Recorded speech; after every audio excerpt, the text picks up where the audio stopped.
Yeah, good morning everyone. Kuchan.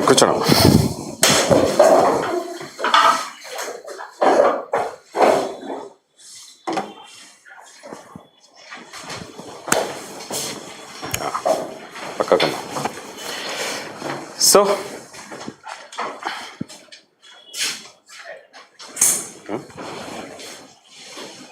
okay.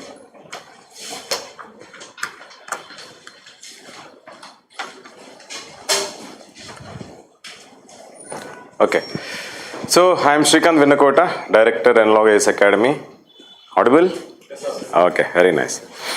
So, good morning to everyone who is in online as well as offline. Chaala mandi online lo unnaru. Okay. Anyway, so this session is exclusively meant for those people who just started their preparation. Okay. Some of you might not even started your preparation, and some of you might have just started your preparation, or maybe that for the past few months you might be working on how to prepare for this examination, or maybe that you would have actually started looking at certain basic books, reference books, right? So the point is, before going further, so I would just like to know what kind of issues that you have, what kind of problems that you have, so that I start addressing those questions in my session itself. Avuna? Telugu, English, Hindi?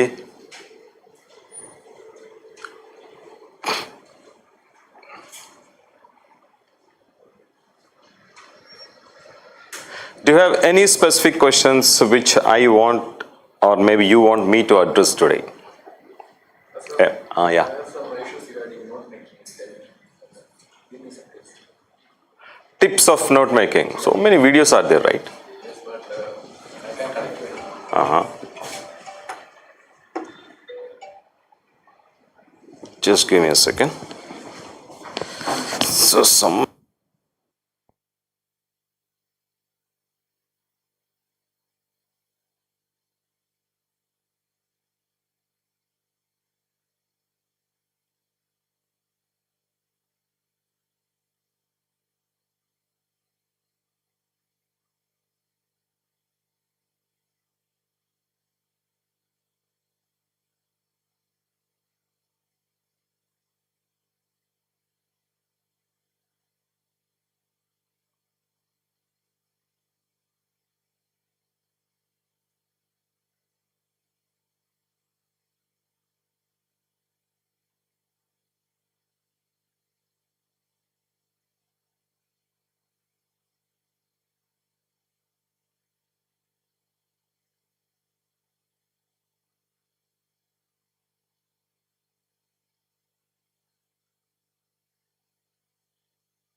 Okay. All set? Right. Yeah. So someone is talking about note making, right? So many people already add some words about note making in YouTube, right? So different people have different. I don't know to make notes. Okay. I want to know how to make meaningful notes. Okay. Fine. We'll discuss that. What else?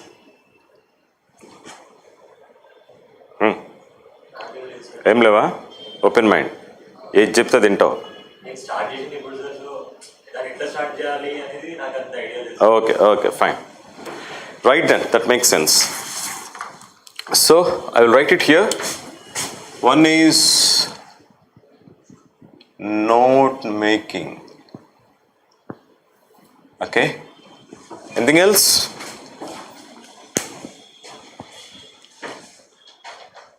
Anything else? Maybe regarding newspaper, or maybe regarding optional, or maybe regarding what should be our plan as of now. Okay.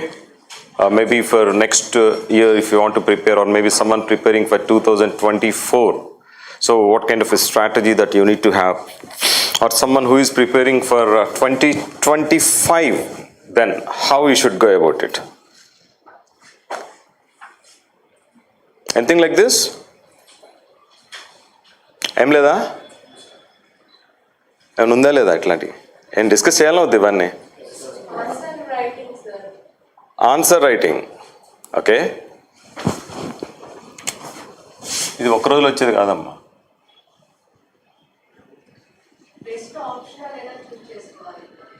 Okay, how to choose an optional. Okay,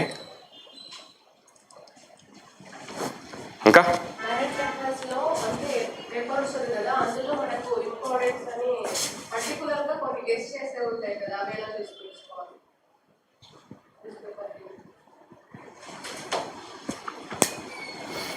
నిజం చెప్పాలంటే మీరు చేయాల్సిన అవసరం లేదు, అది మీకు already దొరికిపోతున్నాయి. అది మీరు కష్టపడాల్సిన అవసరం లేదు.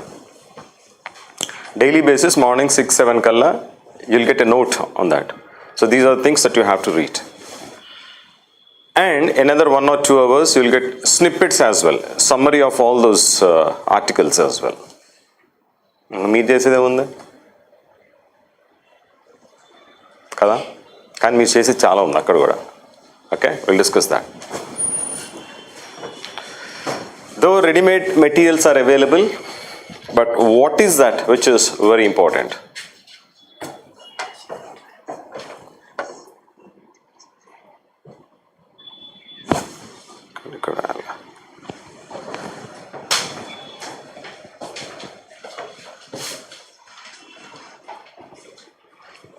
Okay, అంటే ఆన్లైన్ వాళ్ళకి అది కనబడట్లేదంట, but it's okay. I'm anyway talking about it, right? Yeah, what else? See, there are certain things which are exclusively meant for civil services kind of examination, which you have to start from day one. Now, if you don't do that, nothing wrong in that, but only thing is you'll become tomorrow an experienced student rather than one who cracked this exam. So first attempt, second attempt, third attempt, fourth attempt, fifth attempt, it keeps on going till the time you understand what exactly that UPSC needs from you. If you don't understand that, again, as I just mentioned, number of attempts, you'll become a senior. Some people may think like my optional is not good, or some people might think that maybe one of the papers I am not doing well. Because of that, my prelims is going.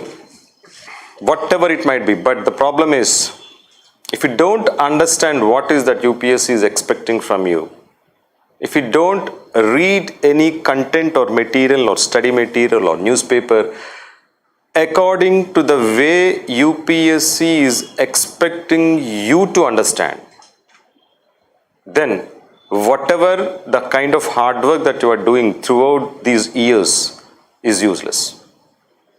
Till the time you get into that groove of that preparation, whatever you prepare is useless. So for example, someone says, sir, for the past 3 years I am preparing blah blah blah blah blah materials and blah blah blah blah things. Okay, fine, very good. Suppose if I give you one question to you which is already asked in civil services, which is already part of whatever you read, and you are not able to answer that question, then what's the use of whatever you read till now? Getting my point? So this exam preparation is all about not just reading books. If it is just reading books and becoming IAS, there are so many in India who can read better than you.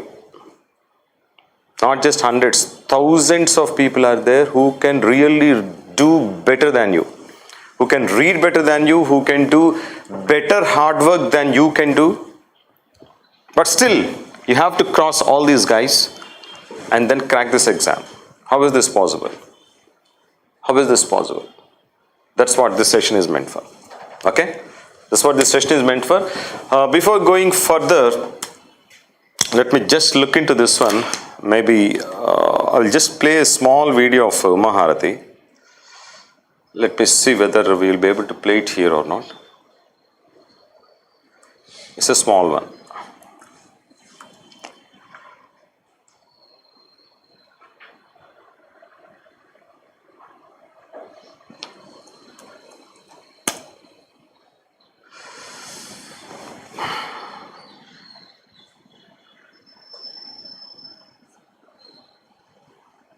Just hold on.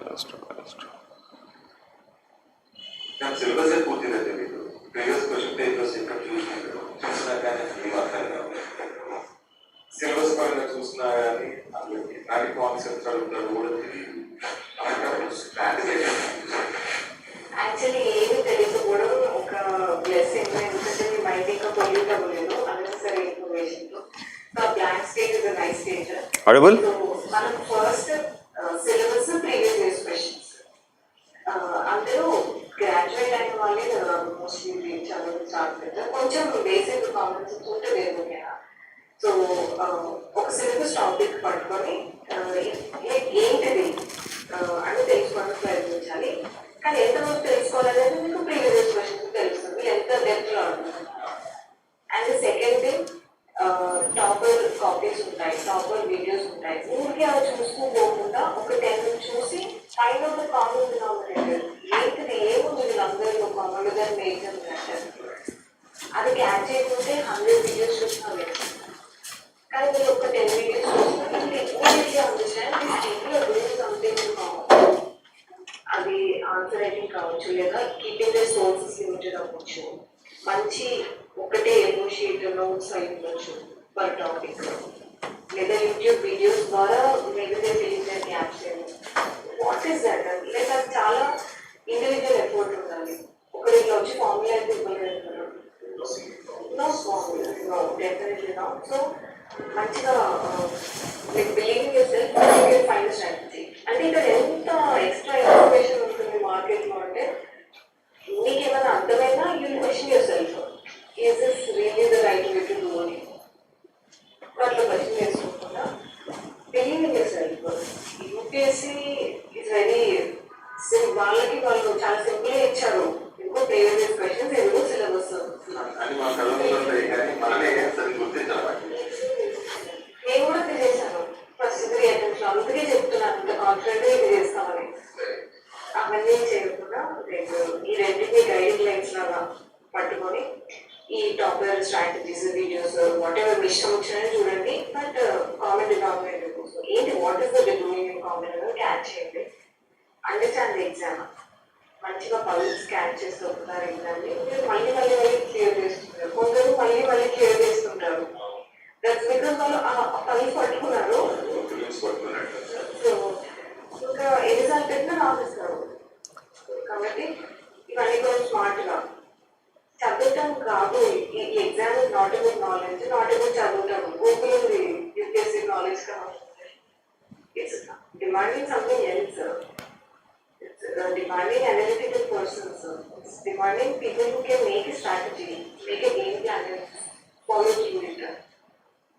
Is skills and values ni UPSC చూస్తుంది. Please understand that. అంతేగాని exam రాసేదాన్ని separate strategy identify చేయాలి.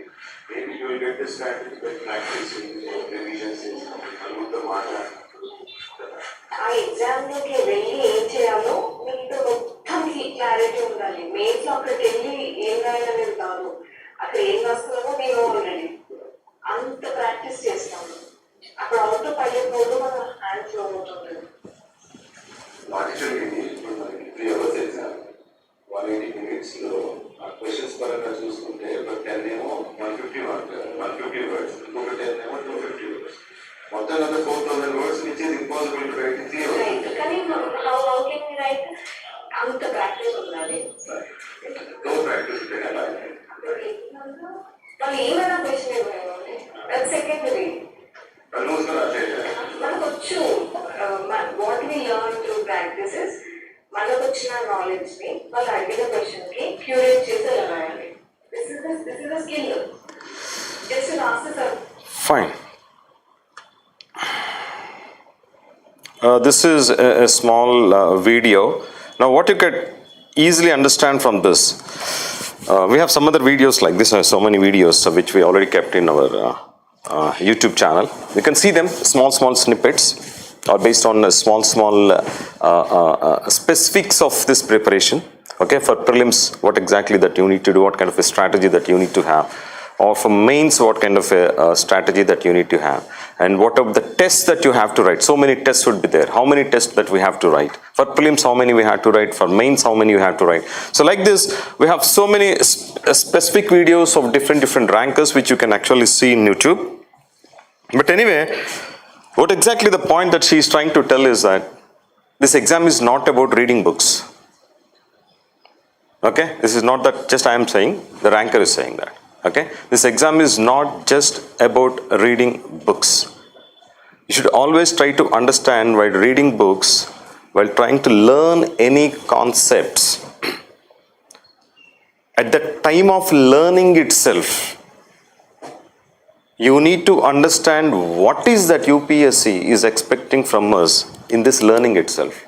It might be a very small topic, maybe fundamental rights in Constitution of India, or maybe monsoons in geography, or maybe some other concept in economy. Whatever might be the concept that you are trying to learn, then you should always understand what is that UPSC might expect from this from us. If you don't understand that, whatever learnings that you are doing is useless, right? Anyway, so let us go forward. But for those people, this is just a small slide. 1 or 2 slides would be very small slides. I just want to just go through them, skim through them, because for those people who just don't understand what exactly is the pattern of this examination, for them, briefly, we have 3 stages. One is prelims, and then mains, and then a personality test. Though some people call it as interview, basically it is not interview, it is actually personality test. Okay? Because it's the place where your personality is actually being tested there. It's not about your knowledge there. Okay? Generally in interviews, it is knowledge that is being tested, whereas in a personality test, it is what kind of a personality that you have that is being tested there. Okay? Anyway, prelims is basically objective type, and then mains is subjective type, and then obviously the personality test is oral in nature. Okay, one more small slide. Prelims, we have 2 papers. We have paper 1, GS1, which is general studies, which has certain syllabus like polity, economy, geography, history. Okay, science and technology, current affairs, right? We have all these things. And then we have GS2, which is CSAT paper, civil services aptitude test. Obviously, both these papers are MCQ types. Okay, multiple choice questions. And then CSAT, majorly it has got, though it has got some 6 to 7 areas when the actual syllabus was framed in 2010. But within 3 to 4 years, they started neglecting certain syllabus of CSAT. Okay, for example, decision making or language skills. We don't see any single question of those elements in CSAT paper.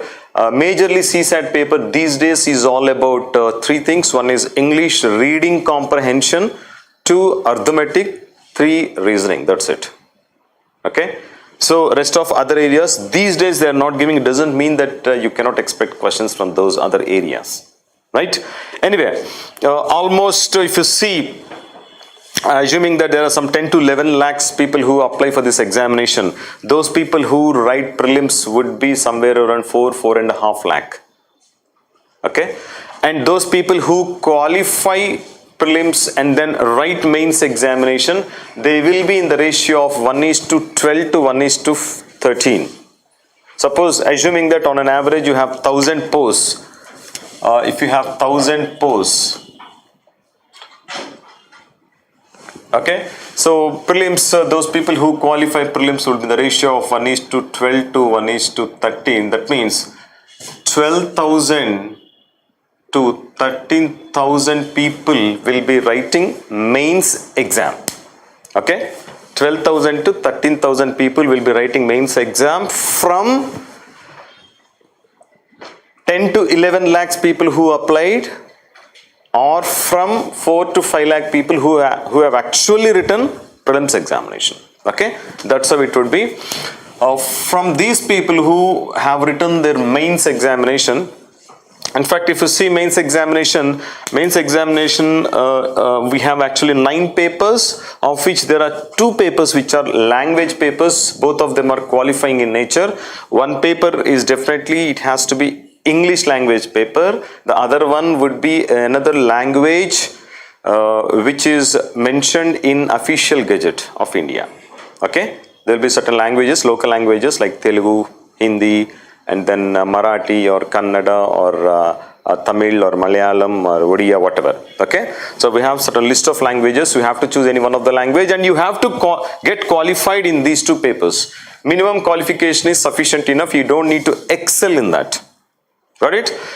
And then this is just qualifying. After that, we have most important papers, which is one paper being essay paper and 4 papers of general studies, GS 1, 2, 3 and 4. And then there will be another 2 papers meant for the optional subject that you select. Okay, optional subject. Some people take anthropology, 2 papers on that. Or some other people take sociology, 2 papers on that, and it keeps going. Okay, and these papers are all descriptive type. It means we have essay type of papers. Essay means not very lengthy essays. Yes, we have lengthy essays here in this paper. 2 essays you have to write. Okay, 2 essays you have to write here. 2 essays, each carrying 125 marks, amounting to 250 marks. Right, again 4 GS papers, 4 into 250 marks, okay, amounting to 1000 here.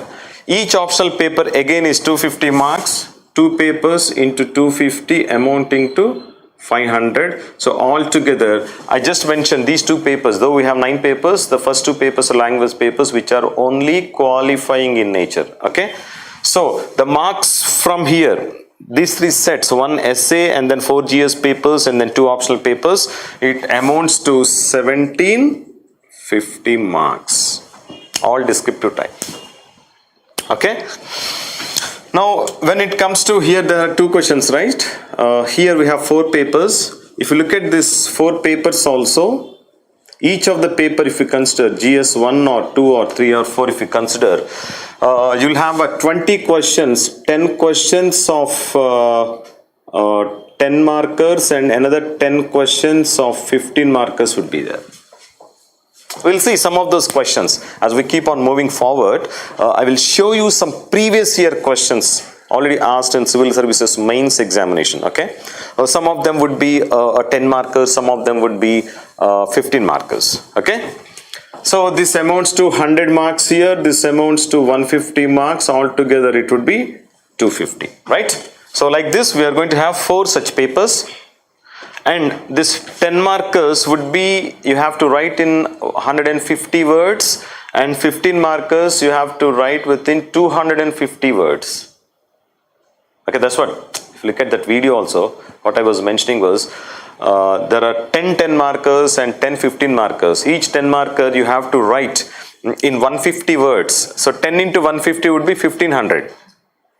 And another 10 questions which are of 15 markers. So each we have to write within 250 words. 10 into 250 with 2500. 2500 plus 1500 is 4000 words in a span of 180 minutes, which is 3 hours. Again, each paper is of 3 hours. Okay, so in a span of 3 hours is near to impossible to write.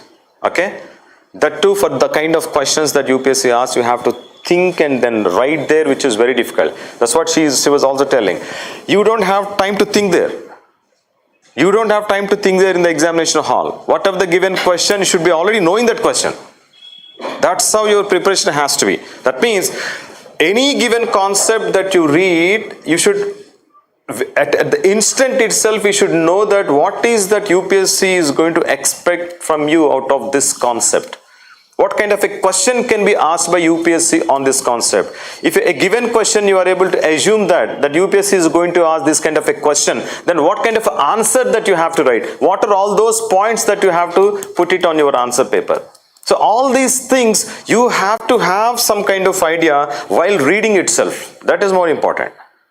Okay, and you keep on doing lots and lots of revisions also, and lots of practice, which I'm going to come to those things. Okay, then finally in the examination hall, in the matter of 180 minutes, you try to write all these 20 questions. But again I'm telling you, 4000 words you will not be able to write. Again I'm telling you. Okay, some of the questions you will be able to write very good, some of the questions average, some of them not at all. Your answer itself, you are not satisfied with your own answer. Okay, all varieties of answers would be there. But anyway, somewhere or the other you have to attempt all these 20 questions, more or less. Okay, at least 18 questions at comfortable level, 1 or 2 questions maybe just trying to attempt them. That's kind of scenario. Okay, so that's what is a mains paper all about. And of course, mains paper generally they will be conducted in a span of 5 to 7 days. Okay, and then comes a personality test. Personality test again is for how many marks? 275 marks here. 275 marks. The final merit will be calculated based on this 1750 plus 275. Altogether it becomes 2025. So your rank that you are going to get is based on the 2025 marks. Okay, of course the category wise reservation category also would be considered, and finally you will be given a rank. Okay, fine. So this is what basic thing. Okay, here remember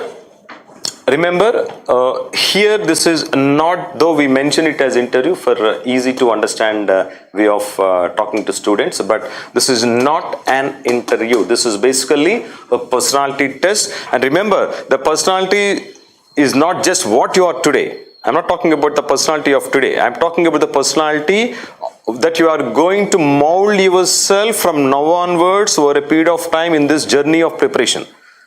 So this is the beginning stage where you actually start molding your personality.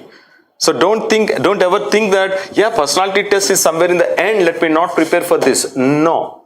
The personality test preparation starts here. Okay. Now here you not only try to enlighten yourself, not only try to learn, not only try to gather knowledge, you also try to mold your personality suitable to this stage, personality test stage. Okay, so in the final marks would be here. Okay, anyway, this is what it is. Just some kind of a briefing about this one. Okay, now let me go to one specific thing which I generally would like to discuss with those people who start their preparation, because what I assume is that you don't have any specific idea what is going to happen in the next 1 year to come. What is more important here is that next 1 year to come, what you are going to do in which month, you should be knowing now itself. That's what the plan should be. Like I'm trying to give you a macro level view of your entire preparation from 2023 June, right? June till next year mains examination. Next year mains examination, what is that you have to do at what stage? After that I will go into specifics of this preparation. Okay, just give me a second.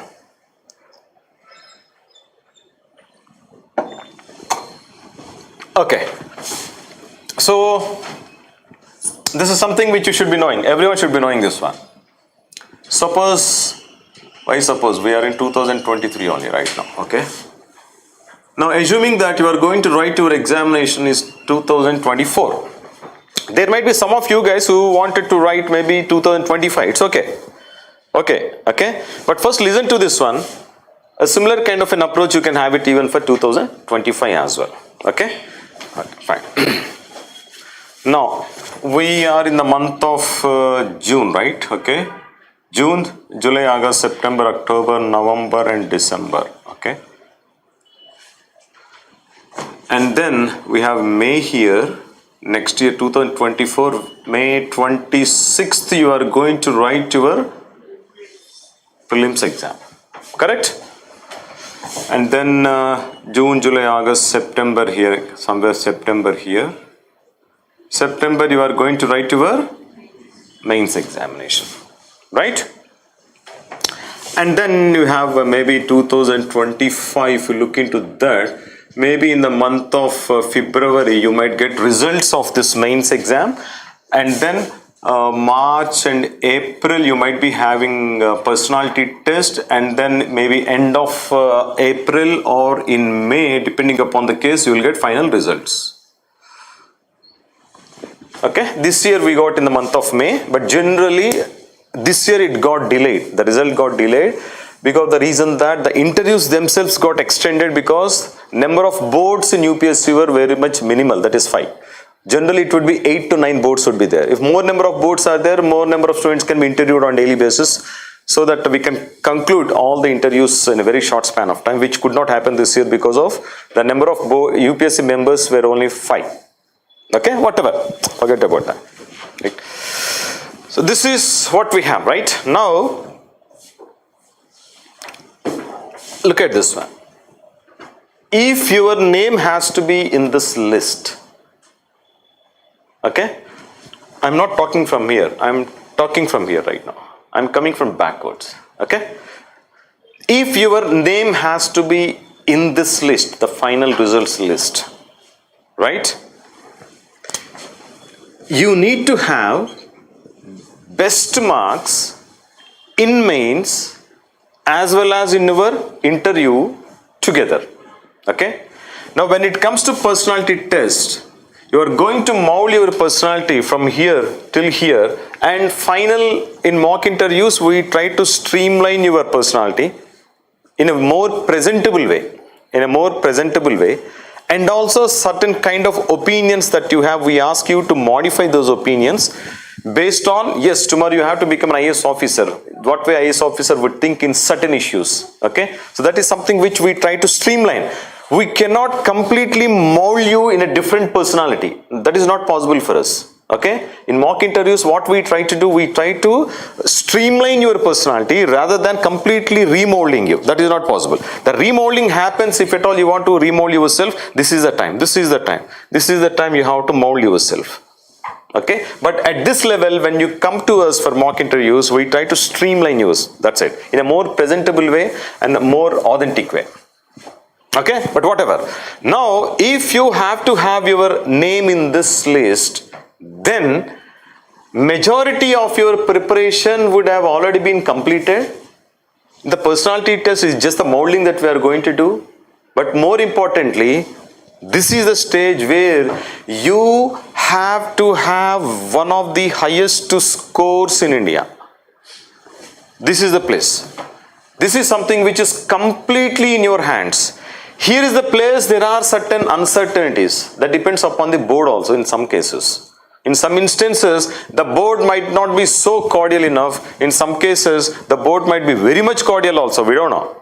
That depends. In some of the boards, the average is different from some other boards. Some of the boards, the average is 160. Some other boards, the average is 180, suppose.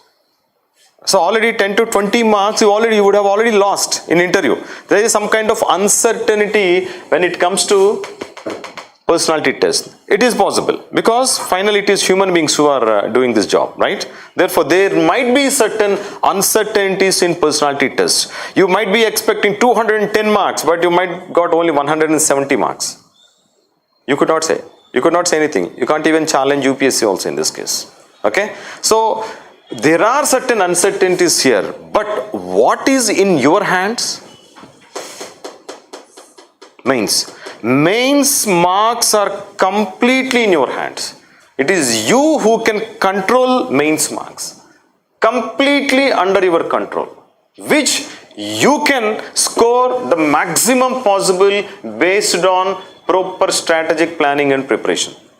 Now, if this is something which you are missing, then if suppose assuming that you qualified mains examination just with a cutoff mark, suppose just cross the cutoff, then if you have to be in this list, then in the personality test you should be getting one of the highest scores in personality test. My 190, 200, 210 or 220, which it's not in your hands in some of the cases, right? Because that completely depends upon some kind of uncertainty or some kind of a board also, which board you are going into also, right? So we exactly don't know what happens here, but yes, we will be preparing for this one, no doubt in that, from now itself. But at the same time, this is the one which is completely under your control. So whatever you want to do, you have to excel this part. This is the one which you have to excel. If you don't excel mains examination, even if you clear prims also useless. Even if you clear mains also is useless if you don't excel mains. Excel mains in the sense what I'm talking is you need to have that advantage over others when you go to personality test. If this is the cutoff, you should have those bonus marks, additional marks above this cutoff mark with which you have to go to interview, so that it is minimum guaranteed that you will get some kind of a service. If interview also you perform very good, you will be in top 100. Getting that? So somewhere or the other, this is the place where you have to really work very hard. This is a place where you have to do your kind of, or make a specific kind of a strategy that you need to make for this, etc. Got it? Now again, now again.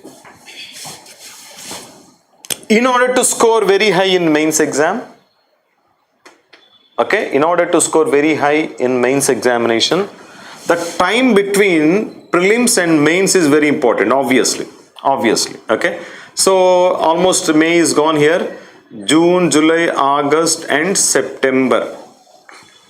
So possibility of 3.5 to 4 months. We'll get 3.5 to 4 months. And this time is the most critical time in any aspirant's preparation. Very, very critical time. Here is the time you cannot waste not even a single minute. You cannot means cannot. You're not supposed to do that. Okay, 100% you have to put your efforts here. In what? In what? In revisions and practice. In revisions and practice, but nothing else. Now what do you mean by revisions and practice? What do you revise? You revise those things which you have already read, which you have already learned, for which you have already created, might be the notes that you were talking about, right? So the revisions has to happen only, obviously, on all those learnings which already happened some other time, okay, on which as soon as you revise, you also do some kind of a practice on that. If you don't do practice, again, it's gone. Look at the rankers. The latest rankers also say the same thing. You have to have very good revisions, very good practice. Now, remember one thing. Here, you are not going to learn any new things. No new things are accepted here. You cannot say that polity, I already read one book earlier. Now after prelims, I want to read some other book on polity. No. No. You have to read the same book. I don't even say reading the book. I would rather say revision of your notes only, not even the book. Are you getting my point? Revision of notes only, not even the... See, this is a time where you are not supposed to open a textbook. No. Opening a textbook is a sin at this time. Are you getting my point? Now, what will be the new things that you are going to do here? Current affairs, nothing else. The only new things that you are going to learn or read or practice or whatever new things would be only current affairs, but nothing else. All other learnings should have already been completed by this time. All the learnings, whatever you want to learn, you should have already learned that. Whatever you want to revise, you should have already created your notes on the revision notes.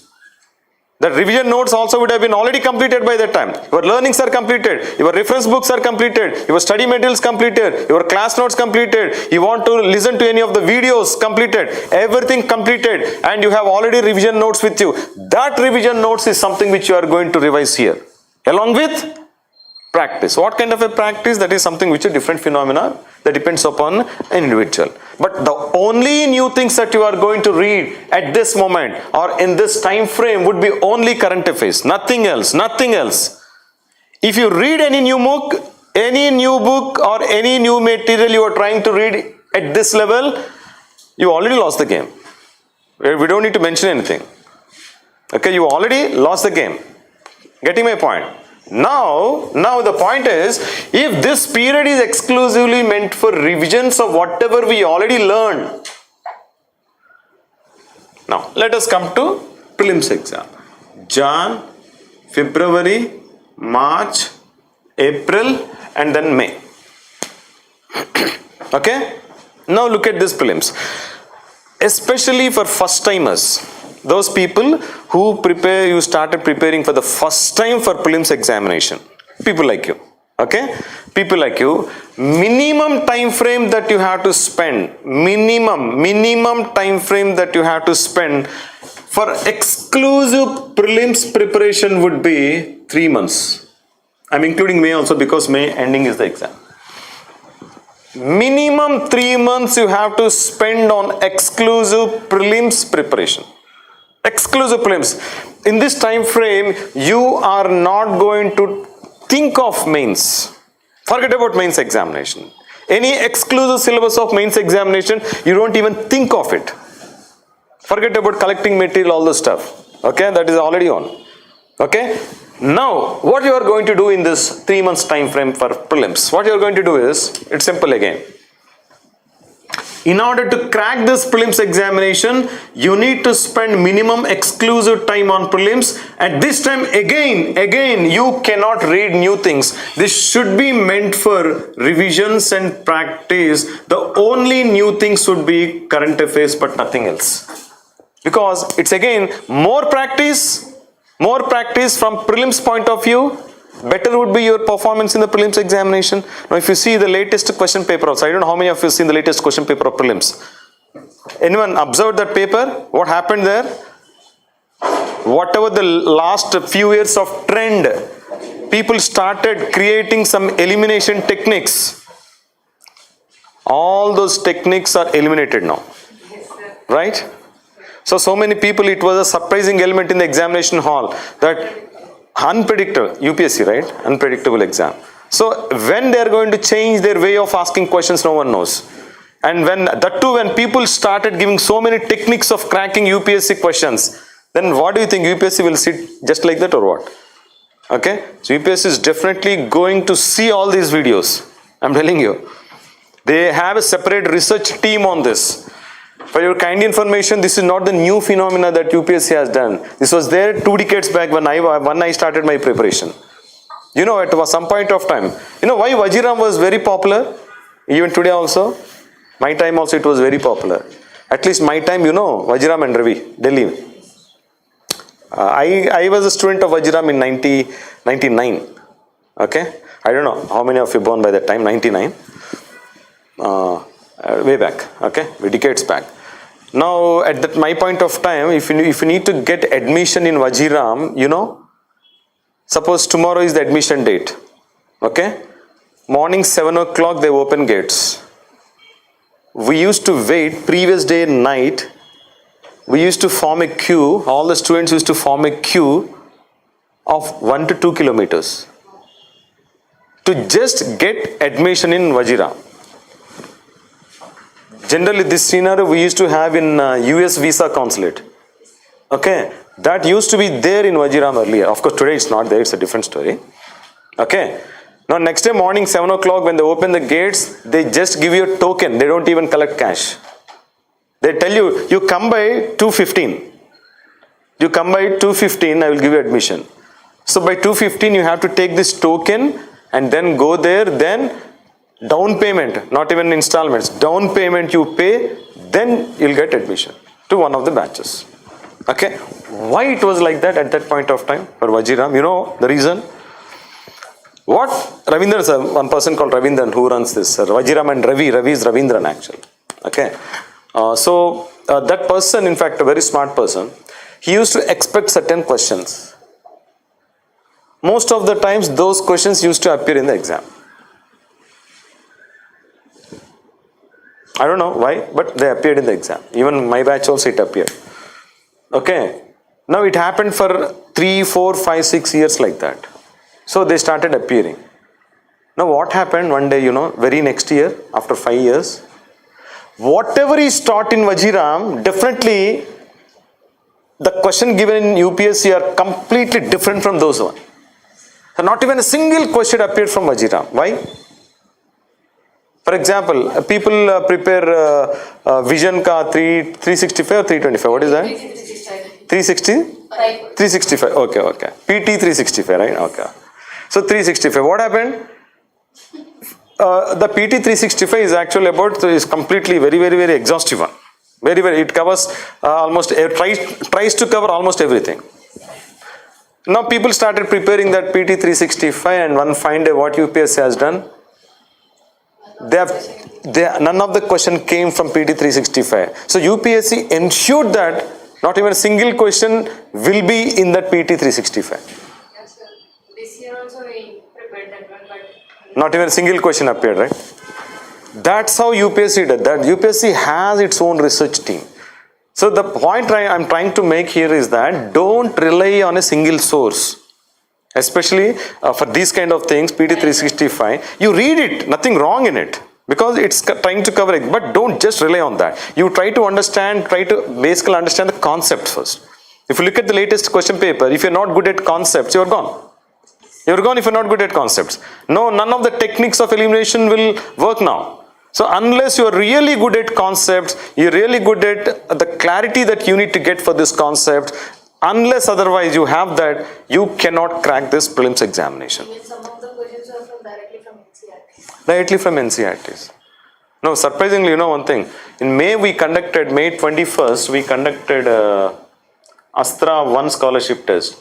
May 28th, we had prelims exam. See, the Astra scholarship test, we try to create questions based on NCERT, most of the questions, except for current affairs. Okay. Now, there were 2 questions directly appeared from here. 2 questions. I don't know. One of the Astra 1 student only told me that. Sir, 2 questions directly appeared. It happens because of the reason that questions come from NCERT. But only thing is, if you just read NCERT, doesn't mean that you will be able to answer all the questions of civils. No. You need to understand the concepts in the way UPSC wants you to understand. If you don't do that, gone. You're gone. Whatever you are reading, gone cases. Okay? Whatever. Now let us come back to this one. The point I am trying to make is, it's not just how much you have read. It is all about how many revisions that you are going to make and how much of practice that you are trying to do at this moment is very, very important. More the number of revisions, more practice, better would be your performance here. Of course, the revisions or practice, all these things should be in sync with the way UPSC wants you to prepare. Okay? Now, the only new things would be again current affairs. Right? So it also means that you have time till February to complete all your learnings. Whatever. If you see, this is all if you want to crack 2024 exam. Okay?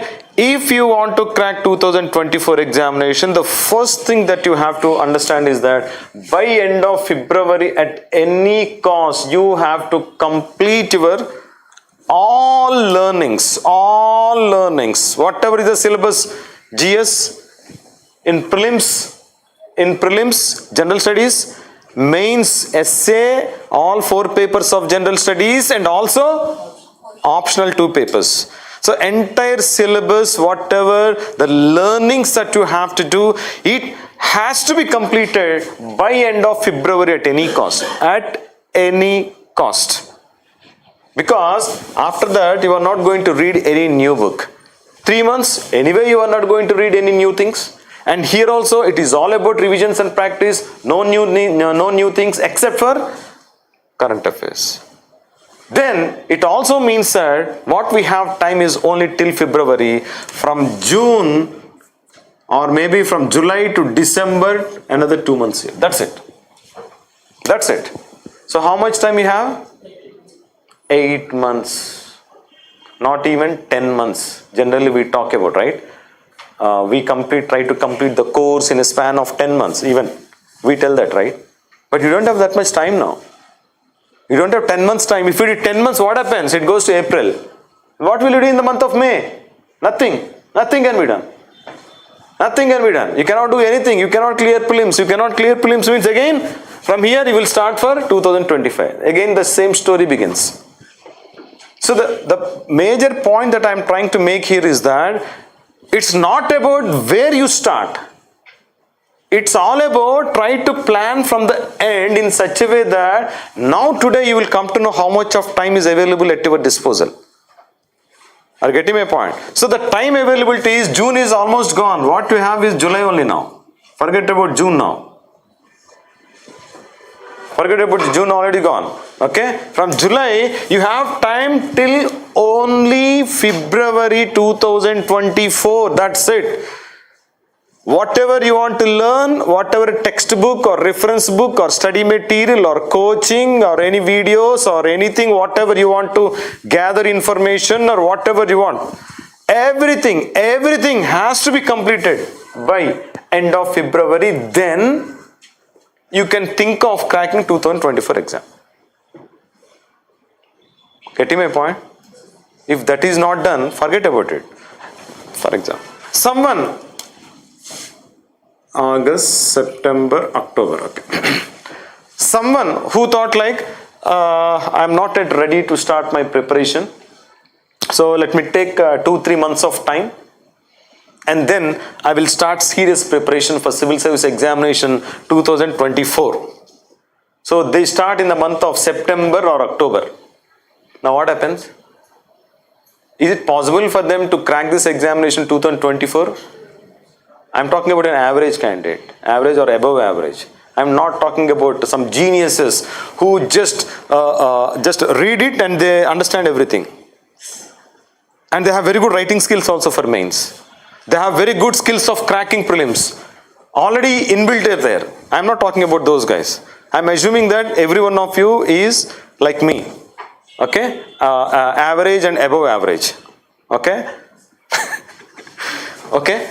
At least we need to assume that way, right? Fine. Now, what you have to do, you have to crack this examination based on a kind of a game plan. Whatever time availability that you have, how much I can complete by this time, is that sufficient or not? Okay? You need to prioritize the topics also to some extent. But whatever it might be, you need to have complete idea about the entire syllabus, prelims, mains, as well as mains may optional subject. Not only GS optional also. Then, since you got some complete idea, then you can start exclusively prelims preparation and then exclusive mains preparation and then more number of revisions and practice in your mains examination, before mains examination will result in your better performance in the mains examination, which can give you a better mark in mains. That will be useful here. Clear about this? Okay? So somewhere or the other, my point is that you don't have much time. మీకు అనిపించవచ్చు ఇప్పుడే కదబ్బా మొదలెట్టింది, ఇప్పుడే అంటాడు నీకు time లేదని ఇక అనిపించవచ్చు. కానీ ఫ్యాక్ట్ ఏంటంటే you don't have time if you really want to crack 2024. Or now itself you decide 2024 I cannot do, let me do it for 2025. Perfect, we can plan it separately. Okay, but a similar, this is something which will be just copy pasted here, that's it. If you want to do this for crack 2025, this is completely copy paste, that's it. But additionally you have to do something else also. For example, someone who has already completed their syllabus in 2022 itself, they want to write 2024. Okay, now what happens? What I tell them is, by October you have to complete all your learnings. Complete all your learnings by end of October. November, December plus January, February. November, December plus January, February, 4 months. You revise entire mains syllabus and create your short notes or create your summary notes, or some people call it as a revision notes. A big topic should become one paper, one simple paper. Okay, just a piece of paper. You should have everything. For example, when I talk about maybe globalization, okay, or maybe I talk about women empowerment, suppose. Okay, by this time you would have collected so much of material. Maybe your class so much of material, and then study material, and then newspapers, and then some other material or reference books. You would have collected so much of material. All that material, okay, fine. You would have read all the material also, okay, fine. Now what you have to do in November, December, January, February, consolidate all these materials into simple sheets, pages, revision pages or revision papers or revision notes, whatever you call it, or revision file. It can be in terms of hard copies or it can be in terms of soft copies, whatever. But there should be revision notes like that. That is the revision notes that you are going to revise here. You are not going to revise any class notes. You are not going to revise any textbooks. You are not going to revise any other study materials. You are actually going to revise only those notes that you prepared here or here. Are you getting my point? That's how it has to be. That's how you have to revise. That's how you make multiple revisions. Multiple revisions are possible not by revising the textbooks. Multiple revisions are possible only if you are able to make that revision notes, and then that revision notes is something which you have to revise multiple times. If you get any doubt on that revision notes, then just go back to reference book and see what is there in that. Read it again so that you will be able to recollect everything. Okay, that's how it has to happen. Got it? Any questions here before I move forward? Any questions?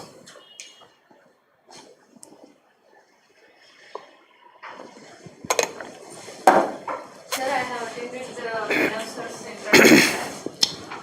Whose class? 8, rank 16. Okay. He told that he had prepared notes for only previous year's questions and he had revised so many times and he had cracked them. Is it a good approach? No, for him it worked, but not necessarily to everyone. See, for certain people, certain things will work. There are different ways. Yeah, Yes. he prepared the notes from 1980s question papers. He collected the question papers. So what he would have done, he collected all the previous question papers. For all those questions, he prepared answers and then short notes for all of them. Right? See, if it happens for mains ke liye, for optional subject, it really works. For optional subject, it really works. Why? Because optional subject has a limited syllabus. Okay? If you look at general studies questions, they are very dynamic in nature. Most of the questions are related to current affairs. Current affairs say they take certain inputs and create a question in core area. Okay? But in terms of optional subject, it's not like that. Okay? So if you try to consider 20 to 30 years of previous year question papers in optional and write answers to all of them, and from there you create notes, that itself will cover everything, entire syllabus. 20 to 30 years is huge years, right? Huge number of years. That also is one strategy. Okay.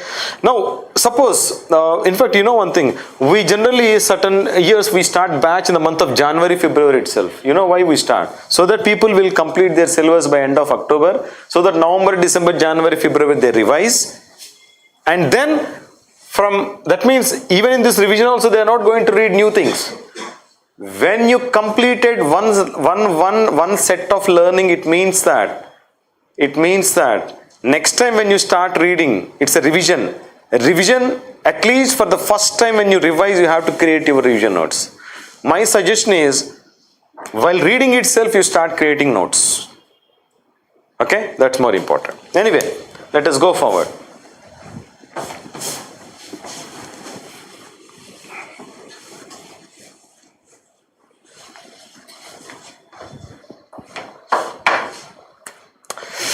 Okay, let us come back to our civil services actual preparation. So what will be there in any kind of competitive exam preparation? Generally, any competitive examination, when you prepare, there will be certain things that you have to read, and there are certain things which you are not supposed to read. This we call them as learnings, right? Learnings. What to read, what not to read. Only two things. Okay, what to read, what not to read. What to read is very much limited, whereas what not to read is a huge one. Suppose you're trying to read, maybe you started reading NCERT books. I just started reading NCERT books. Now maybe you started reading polity in NCERT books. Okay? Now you opened one of the book and you have one chapter, chapter number 1, whatever it is. That chapter number 1, if it is in your syllabus, it means that you should be reading that one. If it is not in your syllabus, you will not be reading that. Now I am very much clear in this, though it looks very silly for you, but I am very much particular about this element. You know why? You know what people does? So one of the rankers told that, sir, reading NCERT books from 6th standard to 12th standard is important. Yes, important. How many books you will be reading from 6th standard to 12th standard?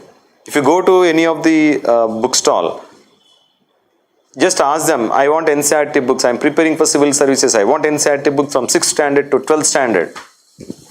This much. This much, a big bunch of books will be given. Around 50 to 60 books. Around 50 to 60, okay, very good experience then. I have purchased all the books. That's what happens.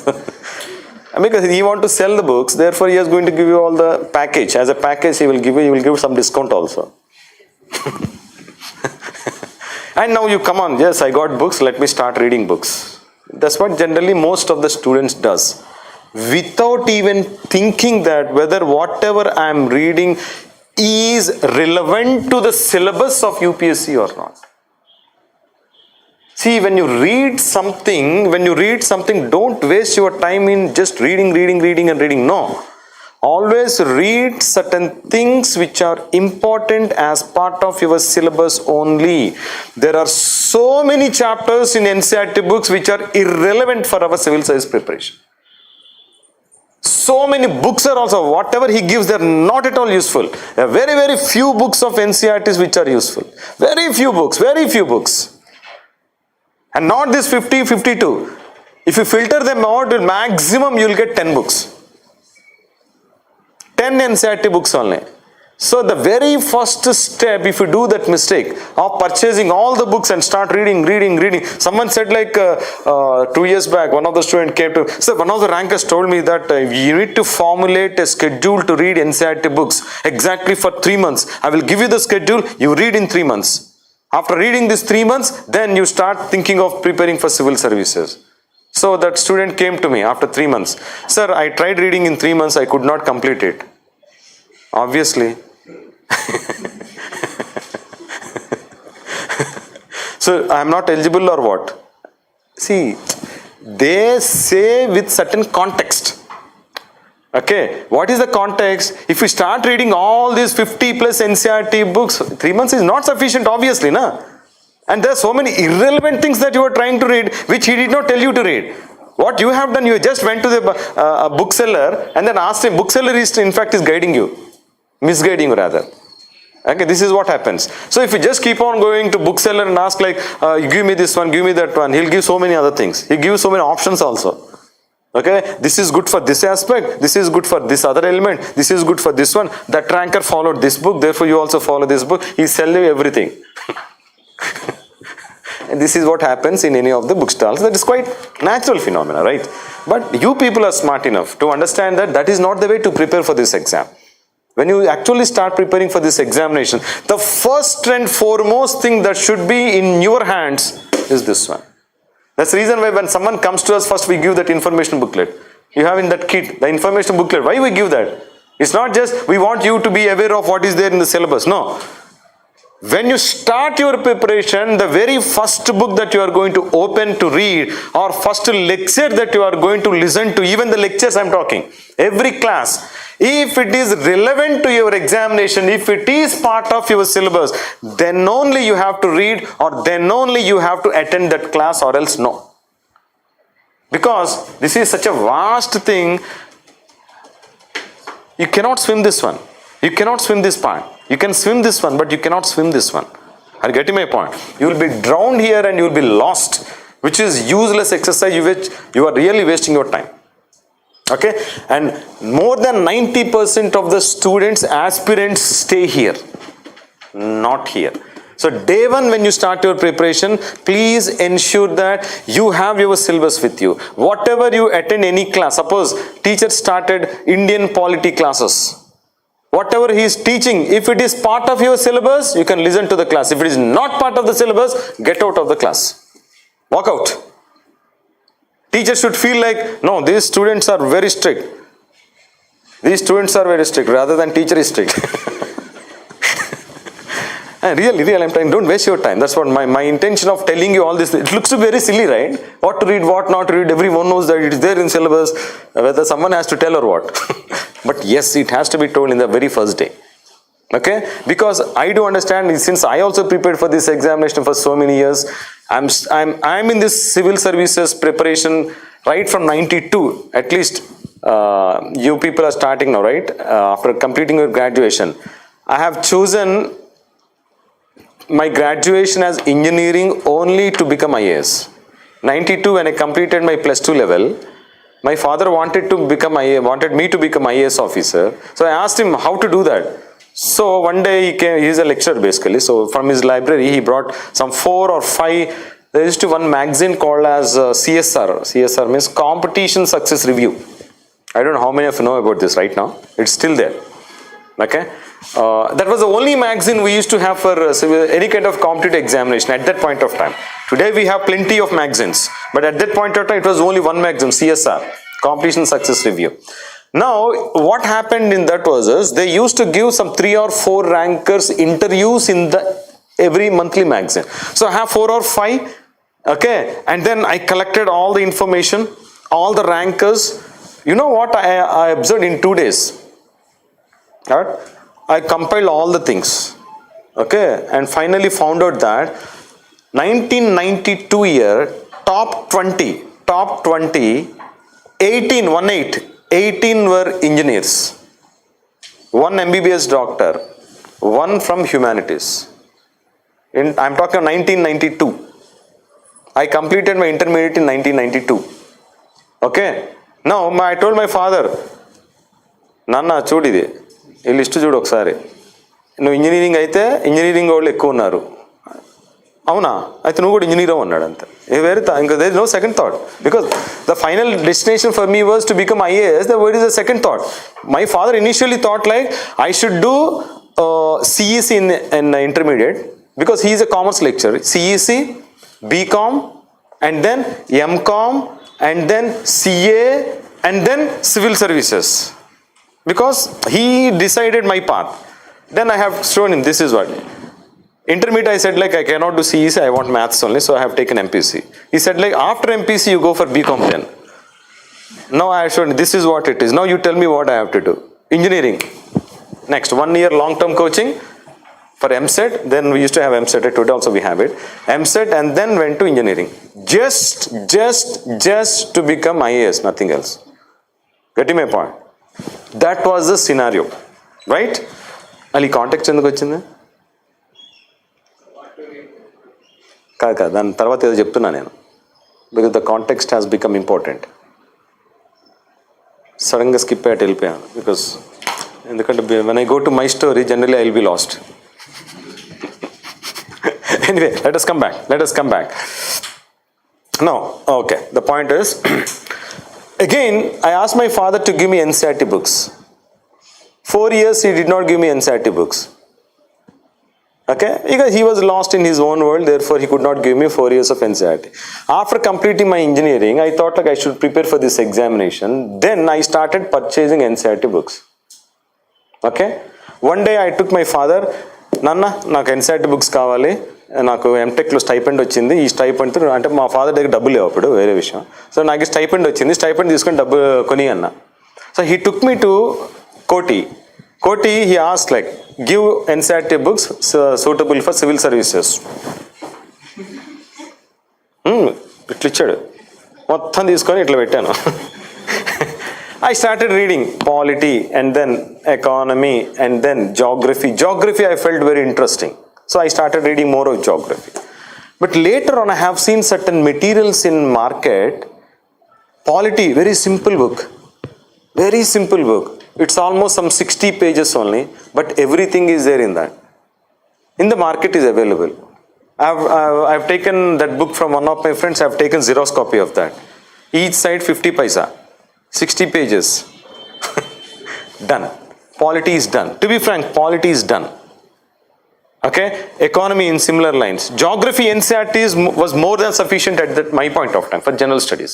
I was good at geography basically.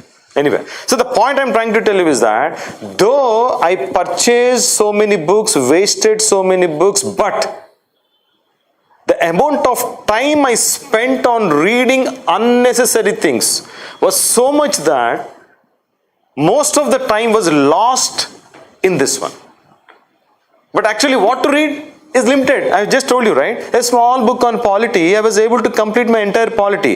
Then, I started reading, next book was D.D. Basu Constitution. Constitution by D.D. Basu. People find it very difficult to read Constitution by D.D. Basu. People read always Lakshmikant. Because the language is very easy. But D.D. Basu language is not so easy. But more authentic book is D.D. Basu. But still, for today's people, Lakshmikant is a good book. It's no doubt in that. In our times, Lakshmikant was not there. Okay, so we used to read D.D. Basu or Paili or whatever, right? And I was able to understand every line written in D.D. Basu. It was possible only because of that small book. Because everything was there in that small book. I understood everything. I don't need to even read any of those NCERT books to actually understand what is there in that small book.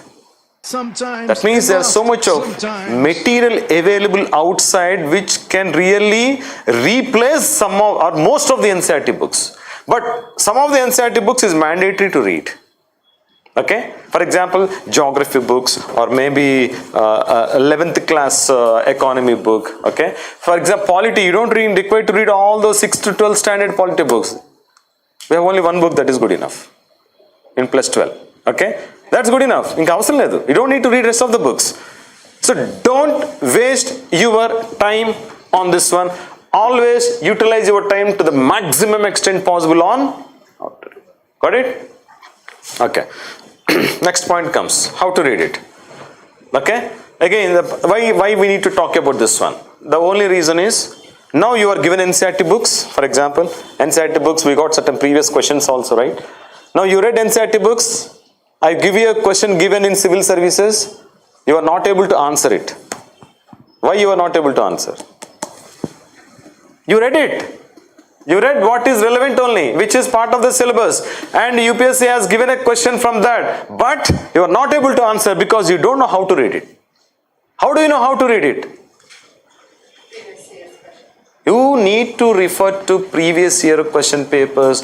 Only then you will understand how you have to read, what to read. Whatever you are supposed to read, you should know how to read it.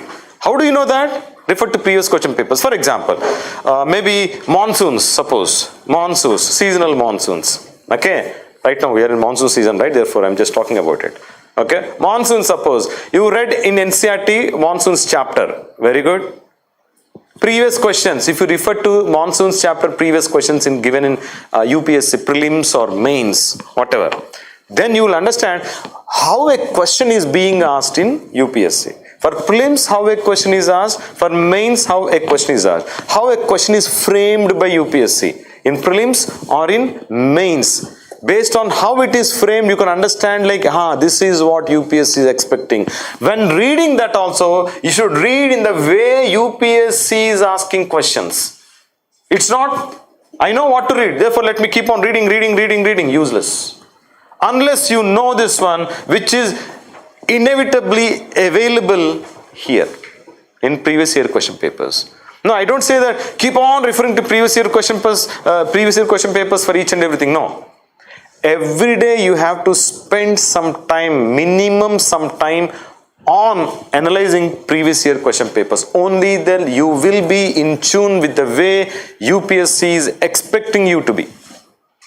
UPSC has a way of looking at things. How do you understand it? Previous year question papers. Okay. Now keep on writing answers for previous year question papers and then let some expert evaluate your answer scripts and then take feedback from them. Based on the feedback, you again start writing answers. All these things is a process basically. For that, first you should know the analysis of previous year question papers. Now, if you don't know this one, if you stick on to this, again already you are wasting your time. Okay, now having known what to read, you're actually reading what exactly to read, but at the same time you refer to previous question papers so that you will understand how a question can be asked in UPSC on the same topic. And remember, this has to happen on daily basis. It's not like first let me complete entire polity. After that, I will analyze the entire all previous year question papers. After that, I will start writing answers. No. Because whatever you read till now, the entire polity would have read. But still, whatever you read is useless. Then what is the point in reading? What is the point in wasting your time on reading? Just polity there. Just those books, whatever you are thinking of. Right? Useless. Now, whatever 1 page you read or 2 page you read or 10 pages for each of the chapters you read on daily basis, every day, refer to previous question papers, try to answer those previous question papers. On daily basis, daily practice is required. Daily you have to practice certain questions. Are you getting my point? So based on that, let us look into some questions.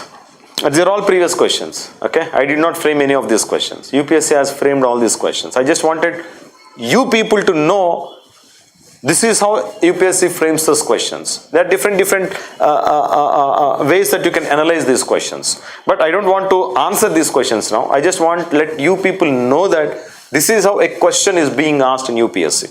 Okay. Now, these are what to read and what not to read kind of sample questions. Chosen from different years. 2019, 2022 latest. 2022 latest, 23 mains is not yet complete. Okay, in September we have it. So 2019 or 2018 question also, I just choose an arbitrarily. Okay, but based on a logic that every given question in UPSC is always from syllabus, no doubt in that. It's not even 99%, it is 100%. 100% of every question that appears in UPSC is definitely part of the syllabus. Till today, in the history of UPSC, not even single question is outside the framework of syllabus given by UPSC. Okay? It also means that you should be good at syllabus part. Okay? Not that you should be able to by heart the entire syllabus. I am not saying that. But you definitely should know what is there in syllabus. Okay? Now, if you look at the questions, discuss the causes of depletion of mangroves and explain their importance in maintaining coastal ecology. Very direct question. Direct means direct. You don't need to even analyze lot many things here. Okay? And the mangroves have been, the topic of mangroves, it was important even from my years. I'm talking about 97 when I started my preparation. Okay? I think 2000 or 2001 we got mangroves. That time, so it will be there. It will be a question. It can be a question every year. Okay, but whatever. So it is part of your ecology and biodiversity and also in geography also. Now let us come to history one, 2019 question. See, look at this. 10 marks, 15 marks, 10 marker is 150 words, 15 marker is 250 words. Okay, anyway, look at this question. Assess the role of British imperial power in complicating the process of transfer of power during 1940s. So in 1940s till 1947, there is an attempt by Britishers, of course in modern history, freedom struggle in modern history, okay, wherein Britishers wanted to transfer power to India. There are different phases, different events that happened. Okay, now in the process, what the question demands is, see, there's something that happened, historically something happened, certain series of events happened. Okay, the question is not what happened. The question is about, you need to assess the role of British imperial power in complicating the process of transfer. How they transferred, no. How they complicated it, that's what you have to target. Okay, so this committee, after this meeting, this happened, no one is asking that. Okay, in this entire series of events, how Britishers were able to complicate it. This is what you have to target it. They're very specific. They're very specific in asking a question. Though this is a static content question. This is static one. This is not dynamic. Okay, but still there is a lot of analysis in this one, static content. Lots and lots of analysis is there, and all these analysis you should have thought of even before going to examination hall. If you just stay in examination hall and start thinking, oh, what these are all the events that happened, and because of this happened, therefore you start analyzing things. Here is the place where Britishers already complicated it. No, that cannot happen. If you start thinking in final examination hall, you already lost the game. You already lost the game. Everything you should have already done that. You should be able to recollect also in the examination hall in a sequential manner. Okay? Anyway, again, part of the syllabus. Readily part of the syllabus, right? And then discuss the role of Vice President of India as the Chairman of Rajya Sabha. See what direct questions. Are getting my point? These are not at all complicated questions. Direct questions. Vice President of India has different roles to play and different functions. One of which is as Chairman of Rajya Sabha. Now don't answer like whatever functions and roles of Vice President, you keep on elaborating on that. No. The question is very particular, very specific on one of it. What is that? As Chairman of Rajya Sabha only, just a 10 marker for 150 words. Okay? You know what happens? People read this, everyone knows this one. Vice President acts as Chairman of Rajya Sabha. Generally they read in one-liner. In polity, they read in one-liner. Now that one-liner was given as 10 marks. That's the complication here. The complication is not that it's a direct question. It's a direct question is clear. But generally we read that in a one-liners. Okay? That one-liner is given as a 10 marker is the question complexity. That's it. Are getting that? Look at this one, another direct question. The Attorney General is the chief legal advisor and lawyer of the Government of India. It's a regular statement on. Every textbook will have the statement. Every textbook will have this statement. Discuss. Very direct. Very direct. And these are all the questions which are given in different parts of the syllabus. This again biotechnology. See, biotechnology again only in the living standards of farmers. You have to vis-a-vis living standard of farmers only have to do. So it's not about like you know about biotechnology that is sufficient. No. You know about biotechnology, but its uses and its advantages or opportunities. You'll have so many areas where you have those advantages of biotechnology. One of which is farmers. Okay, and you talk about everything. Biotechnology is these, that, advantages, disadvantages, blah, blah. Gone. The question is what? Only with respect to living standards of farmers. So you should be very specific in writing your answer. And even if you write 10 points, if out of 10 points only one of the point is specific to farmers, you will get marks only for that 1 point, not for the remaining 9. Obviously, right? Whatever he asks, you are supposed to answer that one. Na? Why you should be answering whatever you know? He is not asking whatever you know. He is asking only what you know about this particular element, nothing else. Are you getting my point?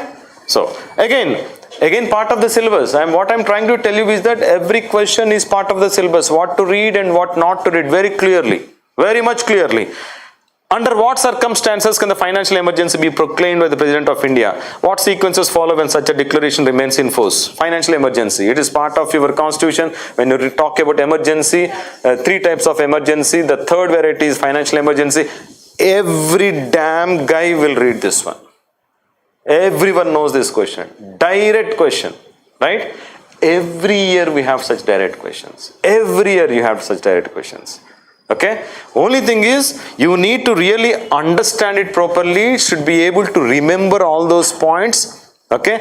And again, when they talk about consequences which follow, that also everyone is going to read that. Everyone reads that. Not even a single person will leave that one, I know it.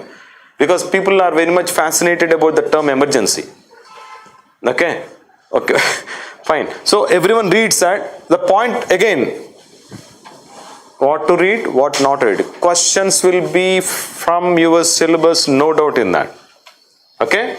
Now again, let us come to how to read it. Okay. When you talk about I was talking about earlier, like how to read it, you need to refer to previous year question papers. That's what we are trying to do now. Okay. Now, if you try to understand a question, why this question was asked, if you try to understand the question, why this question was asked in that year only, why not some other year? Why not some other year? For example, we'll take any of the questions. For example, maybe, look at this one, Sikkim. Okay, fine. Let us look at the first one only if you want. Mention core strategies for the transformation of aspirational districts in India. Oh, indalo button edo untadu kada. Okay, anyway. Aspirational districts in India and explain the nature of convergence, collaboration and competition for its success. Why this question was asked in 2018? Now when you read newspaper, this is actually part of newspaper. In 2018, when you read newspaper, someone was asking about newspaper, what to read, how to read. Okay. Now, when you have an article on aspirational districts in India, what are these aspirational districts, anyone? Backward districts. Exactly. Backward districts. Okay. There is something called as a Human Development Index. I don't know, HDI. Kada? Around 121 districts were identified at that time. Perfect, sir. 121 districts were identified at that time, 2018. Now, there is something called as Human Development Index. When I started my preparation, this HDI index, Human Development Index we call, HD index. So, it was introduced very latest in 2000, I think 99, I think it was introduced. Okay, 99, na? Okay. I still remember my year of preparation that time. So there were certain parameters based on which all the countries of the world are indexed. Okay, indexed in the sense they give given rating kind of. Okay, parameters like social indexes or maybe like literacy levels and then standard of living, longevity, okay, health standards, okay, like this. There are certain parameters that we have. Based on the parameters, every country is rated and cumulatively, finally, a ranking would be given throughout all the countries of the world. So India would have one ranking, US would have, and Sweden would have different rankings. Okay. That tells us like where we stand vis-a-vis the entire global countries. Okay. Now the same concept was introduced again in India by Chandrababu Naidu at that point of time in districts. Okay, he introduced that into it was very, very novel concept to take that concept of global level to state level into districts. It was a very innovative concept. It was introduced way back, but after that, there was not such a serious attempt in renovating that. It was just a concept for Chandrababu Naidu. But these days, what happened was in 2018, central government felt like we need to identify certain districts which we can convert them into model districts by developing them in different parameters. So all the districts in the entire India are rated and some lowest level in terms of that index, they are identified. They call it as aspirational districts. It's a very, very positive term. Instead of a negative term, they kept it backward. They don't say backward districts. See, they just said aspirational districts. Why? Because we are aspiring to transform these districts into a level at which the HD index would be at bigger level when compared to other districts, or maybe on par with other districts. Okay, that is our aspiration. So that year there was a very good concept introduced in newspapers. We can see that obviously there will be certain question on that, right? It was a simple question. Mention core strategies. Direct question. When you read a newspaper, you should know how to read newspaper. What kind of a question that UPSC can expect on such a topic. That's all. How that question has come into this category. Okay. Newspapers gives us certain hints on reading even core. For example, I was talking about organic state. Sikkim is the first organic state in India. What are the ecological and economical benefits of organic state? See, again, 2018, Sikkim was declared as first organic state. Okay. And then it is not talking about Sikkim anymore.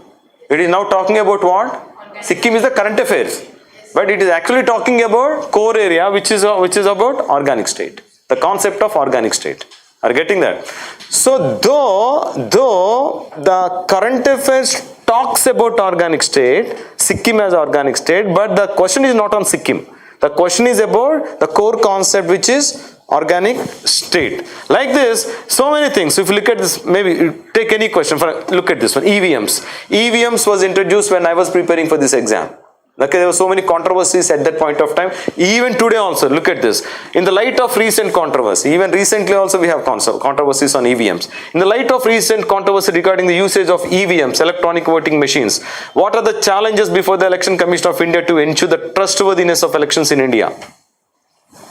Even today, it is in current affairs, current relevant things. But the topic is very old topic. It's not a new topic. But recent controversies, you need to look into that. That means you have to follow your newspapers properly, current affairs properly, try to connect them to your core areas, what you already have. Okay? And then see, again another election commission question. Discuss the role of Election Commission of India in the light of evolution of model code of conduct. It's a very odd. Okay. What I'm trying to tell you again here is that there are certain questions which always come, which would be there, how to read, what not to read. You should be very, very clear about your syllabus. You should be very much clear about that UPSC in this kind of a topic, this is how the questions already appeared. Therefore, you have to prepare or read or understand the concept based on the way UPSC is asking questions.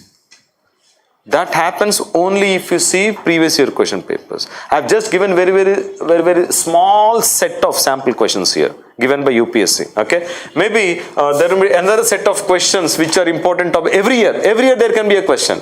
Even the EVMs also can be given every year. Okay, every year these can be questions. If you look at eradication of poverty, look at this eradication of poverty. There are so many schemes. Since 1947 till today, everyone is talking about poverty in India. Even today also, people talk about poverty in India. So many schemes were introduced. Multiple schemes were there. But still, the question is, despite implementation of so many programs, poverty is still existing. Right? Every year that can be a question. Not just for in 2018 all, every year. Caste system, and talking about formation of new states. Formation of new states was again our essay topic. We had this essay topic in our 99 exams or 98 exam. In 1998, the formation of new states was an essay topic. Okay, and see that what I'm trying to tell you is every year, all these things, any of these questions can be a question. Globalization, and then depleting groundwater, and then formation. See, another question. See, 2018 formation of new states, reorganization of states now. 2022. See, there will be lots and lots of repetition. Doesn't mean that the question they are asking on the same context. No, different contexts they can ask on these topics. You can actually formulate, one is poverty as one topic, and then caste as another topic, and then new states as another topic. Like you can create certain topics on which you start creating the content. In 360-degree perspective, you have to create the content and prepare. Okay, it's not just that since he asked this question, next time he will not be asking on caste system, therefore let me prepare something else. No, every year these can be questions. Got it? Okay. Anyway, okay, let me talk about this one. This is a little important one. Let me make it little faster also, because we discussed a lot many other things previously. Anyway, so content types I was discussing like previously. Like we have different types of contents. One is static content, other is a dynamic content. Okay, static content like history is static content. Dynamic content we have in different other areas like polity. We have dynamic content along with static content. Economy we have static content as well as dynamic content. Geography also most of the things which is static, but there are dynamic content as well in geography as well. Okay, like this we have static content as well as dynamic content. Also static content and its analysis. For example, I have given that history chapter, history question, British imperial power complicating the process of transfer of power in 1940s. It's a static content, but it is the question which is based on analysis based question on static areas. Okay. Similarly, dynamic content and its analysis. Dynamic content is all about what we get from current affairs, but current affairs correlated with core areas. Current affairs correlated with core areas. Core areas are our static content. Okay, core areas our static content. Dynamic content correlated with the static core areas and its analysis. That is more important here. Now, as just Uma Bharati mentioned, in the examination hall, you don't have time to think, you don't have time to do all this analysis, right? You don't have time for anything else except for ఇట్లనే వెళ్తూ ఉంటుంది. తల కూడా ఎత్తారు, 3 hours తల ఎత్తారు. మీకు తల ఎత్తాలి అన్న విషయం కూడా మీకు గుర్తురాదు. వాటర్ తాగుదాం అన్న విషయం అసలే గుర్తురాదు. ఓకేనా? ఇంకా బాత్రూమ్కి వెళ్దాం ఇవన్నీ అయితే అసలు రూల్డ్ అవుట్ అనమాట. నీకు వచ్చినా కానీ వెళ్ళవు. బికాజ్ వెళ్ళొచ్చేలో ఒక క్వశ్చన్ రాయొచ్చు కదా. సో ఇవన్నీ ముందే చాలా జాగ్రత్త పెడతాం. వాటర్ కూడా తాగి వెళ్ళే ముందు, ఎందుకంటే వాటర్ తాగితే మళ్ళీ టాయిలెట్కి వెళ్ళాల్సి వస్తుందని. ఇన్ని ప్రికాషన్స్ తీసుకుంటాం ఎందుకు? Because every second is not minute, every second is important in the examination hall. 3 hours, 180 minutes, you have to write everything. How is it possible? అన్ని ఇక్కడ ఉండాలి. Everything has to be here. Everything that you read has to be here. ఇక్కడ ఉంటే సరిపోదు, మళ్ళీ మరి రాసేటప్పుడు బయటికి రావాలి అవన్నీ. It should come out also, right? Staying here is useless. You are a highly knowledgeable person. Who cares? Unless you are able to put it on paper. That practice also is important, right? Now for that, what is more important is remembering everything is important. If you are not able to remember static content, or if you are not able to remember the analysis of static content, again in the examination hall, it becomes a difficult affair. Again, the dynamic content and analysis of this dynamic content also you have to remember at any cost. Here I am not here to teach you how to remember everything. No, I am going to just tell you one simple aspect which can be, everyone can implement that, so that all these things become very easy for you. Okay? For that to understand, you need to know what is forgetting curve. Forgetting curve. Why people forget, or rather I would say, forgetting happens without your knowledge. Okay? Now, the forgetting, different levels wherein the forgetting happens, but don't go into theory of forgetting, which is completely theoretical in nature. You don't need to worry about it. What you need to understand, this is not what I have drawn. Just type in internet. You have everyone has it, right? Type in internet. Forgetting curve. You'll get Ebbinghaus forgetting curve. Same thing, copy, pasted. Okay? I did not do any effort here. Okay? Except for giving this boundary. Okay? I did not do anything. Right? Now, what this tells you?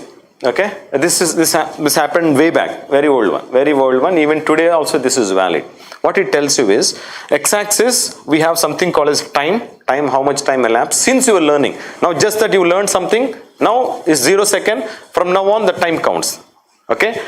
Now, how much is retention? Retention means how much you are able to remember, recollect. Immediately, as soon as you read something, you are able to recollect 100%. Okay? Now, this forgetting starts. This is a rate of forgetting. You keep on forgetting. But with respect to time, how much you are forgetting? This is what you are retaining. This is what you are forgetting. Okay? This is what you are retaining. How much you are able to recollect and remember and recollect.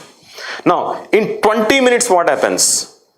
In 20 minutes, what you are going to remember is only 58%. That means more than 40% of whatever you learned is already lost in a span of 20 minutes. It's already lost in a span of 20 minutes. That means 42% is lost in a span of 20 minutes. That means now you completed this session, suppose, or daily morning 6:30 to 9 you attended class. 9 o'clock completed class, so you went to your home. So it is half an hour away. So by the time you went to your home, this is already lost. 42% is already lost by the time you went home. Okay? Or you went to breakfast, you had your breakfast and then came to your room to start studying, lost. Already 42% is lost. నేను చెప్పలే ఇదంతా ఓకేనా. This is not what I was telling, I'm telling this is already being told. Okay, internet, right. Now in a matter of 1 hour what happens? Only 44% is retained. It means that 56% is already lost. That more than 50% is lost in a span of 1 hour. Now look at 9 hours, one day, look at one day, 33% is lost. Sorry, 33% is retained, 2/3 is already lost. And 2 days, 6 days, almost nearly 1 week, only 25% is retained, 75% is already lost. 1 month, only 21% retention. That means nearly 80%, exactly to be more specific, 79% or 80% is already lost. Okay? Now what does it mean? Today you learned something. After 1 month, what remained with you is this much. What remained with you is only this much. Okay? Now imagine the coaching classes goes on for 10 months. Goes on for 10 months. What happens? అదే ఇట్లా వెళ్ళిపోయినాయి అంట already. అది ఇన్స్టెంట్లో అది. ఇదేందో slow decay అనమాట. This is called slow decay. Okay, ఆ రేడియో యాక్టివ్ మెటీరియల్స్ ఉంటాయి చూసారా, డీకే అయిపోతూ ఉంటాయి అవి హాఫ్ లైఫ్తో, అట్లా డీకే అయిపోతూ ఉంటుంది అనమాట. This is something which we cannot help it. This is a natural process. This is, I would rather say, gift of God that you are forgetting everything. అన్నీ గుర్తుపెట్టుకుంటే జీవితంలో బతకలేం మనం. Anyway, whatever. But the point is, in our preparation this cannot happen. This cannot happen in our preparation for civil services. Because if you keep on forgetting, by the time you complete your first round of syllabus, everything is already lost. Again you have to restart it. But next time, or what we call it a first revision. First time when you restart it, the learning would be faster. Now look at this one. I want to beat this forgetting curve. I don't want to forget anything. I want to remember whatever I learned. Today I learned something. Throughout my life I have to remember it. How would you do that? Revision. Rate of forgetting with study repetition. Repetition is nothing but your revision. Again the same x-axis, same y-axis. This was the actual curve. The original curve is this curve. Previously I have shown it, right? This is the original curve. Okay? Now as soon as you read something, you already started forgetting. Now I'll intercept here. I'll stop you here. In 10 minutes. Okay? In 10 minutes you already dropped here, right? In 10 minutes what I am going to do? I am going to do a revision. Repetition means revision. First revision. In 10 minutes if I revise, what happens? Again it comes back to 100%. Again I did not draw this one. This is not my theory. You Google it, you will get the theory. Okay. Now what happens? Now you raised up to this level. Okay? And then again decay starts. But if you see the process, it is falling very sharply. Here it is also falling, but not, the rate of falling is not so high. Okay, it's slowly falling down. Here it fell down very fast it fell down. But here it is falling down slowly. Because we made one revision already. In 10 minutes. Now the second revision I am going to do in 24 hours, one day. Now what happens? Here it starts and goes here. Again 100%. Again decay starts. But again the rate of decay is slower compared to previous two. Right? Now in a span of 7 days, 1 week, I am going to revise it again. Revision. Now here again it goes here. Again decay starts. Again the rate of decay is low compared to previous one. Again in 31 days I am going to revise. Again decay. And then in 3 months I am going to revise. It goes like this. It means that almost, if you say this is 100%, it's like this. Still there is a gap. Gap would be there. You cannot stop that one. Okay. But what we tried here, we tried to minimize that. This minimization. Instead of this much of forgetting, I tried to minimize the forgetting only up to this level, which is practically possible, provided 1, 2, 3, 4, 5 revisions should happen. Number 1. Number 2 is the revisions also should happen with a spacing. How much spacing? Here 10 minutes, 24 hours, 1 week, 1 month, 3 months. 2 things here. Okay. One is revisions. How many revisions? 5 revisions. Second, it's not just revision that is sufficient. For example, today I read something. Next 5 days I will revise the same thing. Useless. Are you getting my point? I did 5 times of revision, therefore I should remember throughout my life? No. Doesn't happen. The revision, 5 times of revision. Second is the 5 times of revision also has to be spacing between them. There should be spacing. Initial 10 minutes, 1 day, 1 week, 1 month, 3 months is the spacing. Okay. Third most important element, practice. Along with revision, if you can also do that practice, every revision associated with practice,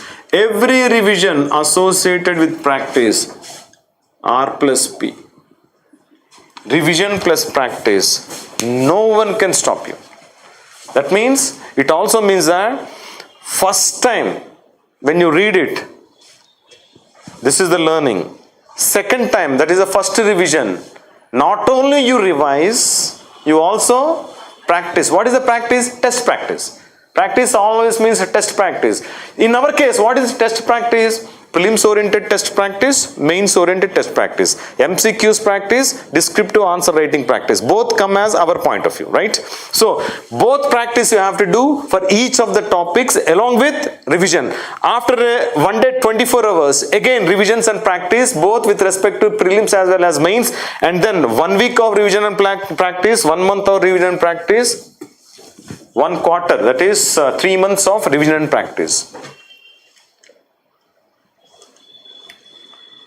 Spaced repetition is better. This is another this actual forgetting curve comes back again, back, decays, different revisions, okay, whatever it is.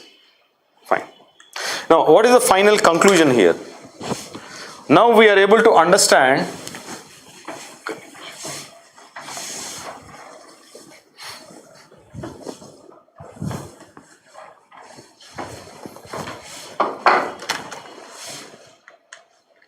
okay, let me come back to this one. Now, what we can do practically, what I experimented, what my experimented results are, and what was the actual experiment, and what is the final program today on that. Okay, this which is something which I cannot do. Actually you can do, but I cannot do. I can also enforce it to you can do that, but the point is 10 minutes revision means, what does it mean? You attend a class 6:30 to 9.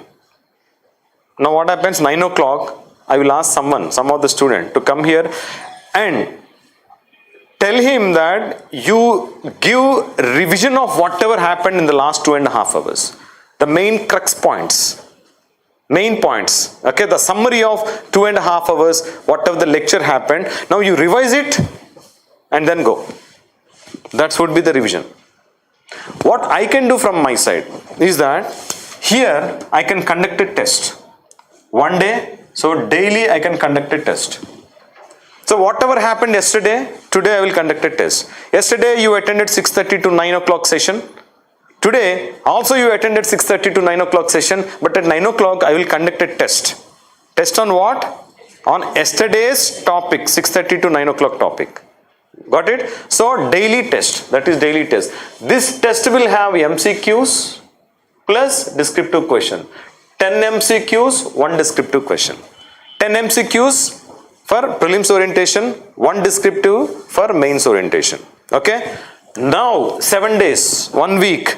So here again I will conduct a test. What is the test? Weekly test. It will have 20 MCQs and 2 descriptive questions on entire week's topics. Whatever happened in the last week, I can conduct weekly test. 20 MCQs plus 2 descriptive questions. Similarly, what we have also done is we introduced one more thing here, which is fortnightly test.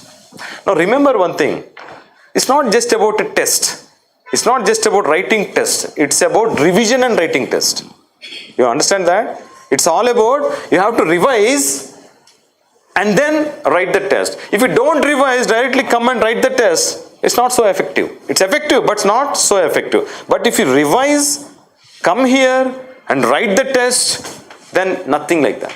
You will get revision as well as practice also. Now, fortnightly test and then monthly test here. Monthly test and then here quarterly test. So 5 kind of tests that we can conduct. One is daily test, weekly test, fortnightly test, monthly test, quarterly test. 5 tests. Now the result of this would be that after 3 months, since you already revised for 5 times, nothing can stop you now. You cannot forget. Even if you forget, it would be this minimal thing that you are going to forget. Of course, even after that also you will have multiple revisions before the examination, right? Now, my point here is that by the time you complete this 9 months or 10 months of classes, this is what that you have to follow. This is what we call it as Abhyasa. Abhyasa program. Daily practice sessions, revisions and practice. Revision is something that you have to do at home. Come here, write the test. Daily test, weekly test, fortnightly, monthly and quarterly. I'm telling you, you will not forget anything. Again, this is a mechanism that I created based on the theoretical background that we have.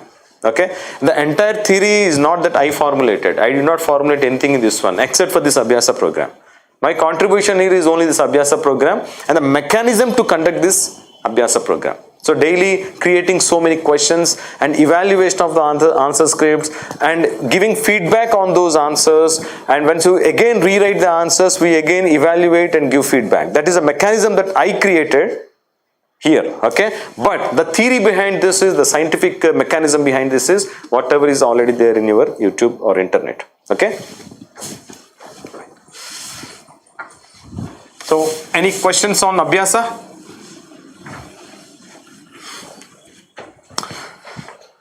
So, it's not just keep on writing again or keep on writing, say again I'm telling you, though rankers would have told you like you have to write some 50 tests or 100 tests, okay. But it's not just about daily write one test. No, it's not about that. It's not about that. There should be a mechanism, there should be a game plan on each and every test. There will be a strategy of writing tests also. Okay, that is something which you have to adopt, or else it becomes a difficult affair again, right? Anyway. Oh, this is what I just mentioned, right? Abhyasa. Okay, Abhyasa will have daily, weekly, fortnightly, monthly, quarterly, daily evaluation figure, mentorship support, and writing practice. And again, when you write an answer, someone evaluates your answer script. You got 5 marks, your friend got 6 marks. Suppose, okay? Both of you prepared together, both of your answers more or less would be similar. You got 5 marks, but your friend got 6 marks out of 10. Okay? Now definitely you will get a question, why I got less marks compared to my friend's one. Go and talk to the person who evaluated your answer script. He will tell you why you got 1 mark less. How can you write a better answer? How can you write a better answer better than your friend's answer? Okay, that is something which you have to discuss on daily basis. That ensures that yes, whatever gaps that you have in your practice, the writing practice also can be filled up in this case. Okay, that's what it is. Okay, let me give the synopsis of what I discussed. So initially I discussed about learnings, what to read, what not to read, which comes from the syllabus, and how to read, which comes Only when you refer to previous year question papers, only then you will be in the right direction of your preparation. The direction in which you have to prepare for civil service examination is a particular direction. That direction you have to ensure that you are in that direction. How do you ensure that? Previous year question papers. Okay? Lastly, I mentioned about, it's not just about reading, doing lots and lots of analysis, discussing with your friends. That is not sufficient. You need to remember with proper revisions and with practice. Practice and revision. I'm telling you, here there are three things I mentioned. I talked about learnings, I talked about revisions, I also talked about practice. LRP. Now, learnings, revisions and practice, if we just try to understand what I just mentioned, is that LRP, learnings, revisions and practice, all three goes together as a package from here till the time you crack your examination. I'm repeating this one. I know why I'm repeating this one. You might not be able to understand now why I'm repeating this one. You know why? Most of the students, you know what they do? They learn.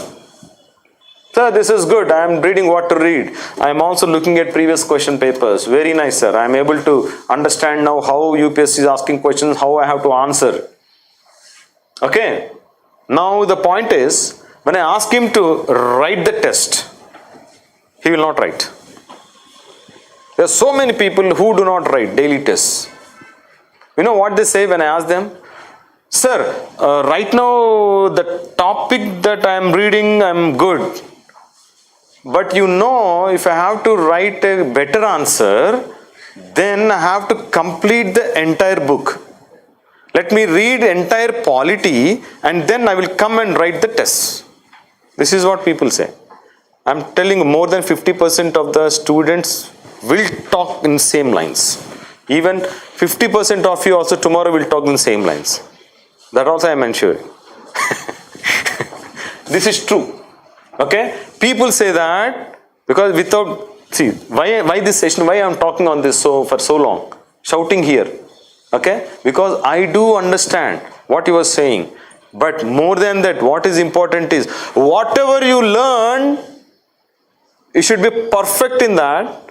It should be in line with the way UPSC is asking question. It should be remembered forever.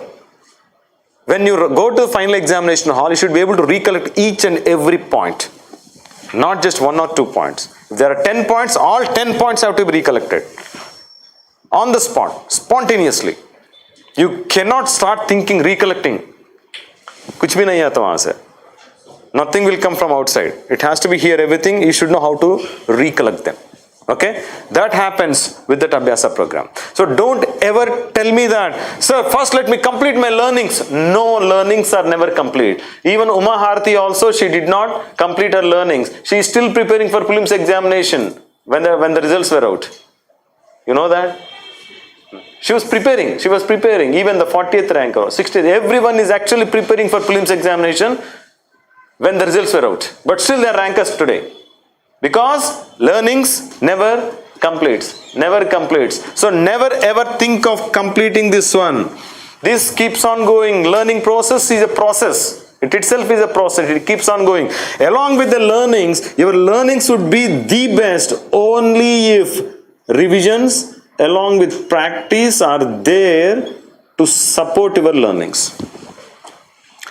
Daily revisions, daily practice is important. Daily learnings, daily revisions, daily practice is important. If you don't do this LRP, then I can definitely tell you, first attempt you cannot crack this. The moment you understand LRP is important, that the very next year you will crack this exam. So suppose if you want to crack 2024 examination, what you have to do? You have to practice this one, LRP.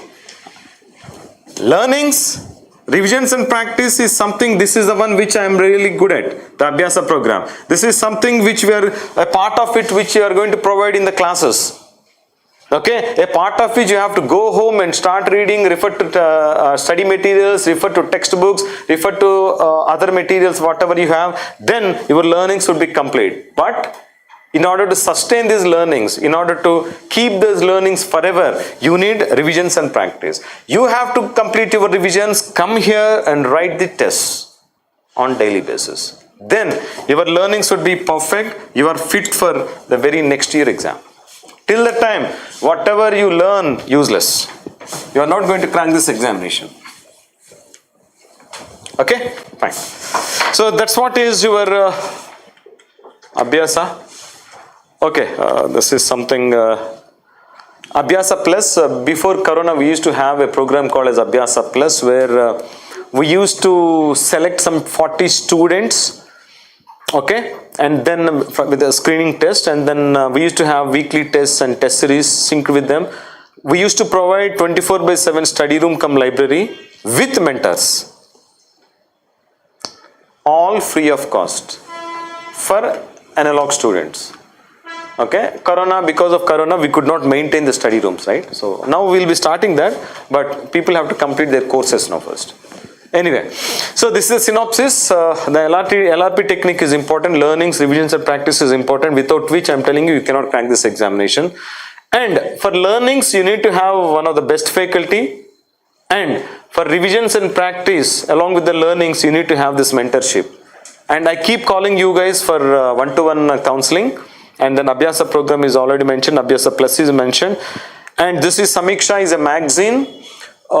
See, current affairs, someone was talking about newspaper and current affairs, right? You asked me, right? Yes. Sir, what to read in current affairs? Right. I also mentioned that why you should know what to read, because we are anyway giving you what to read. So what we provide is daily newspaper articles we provide.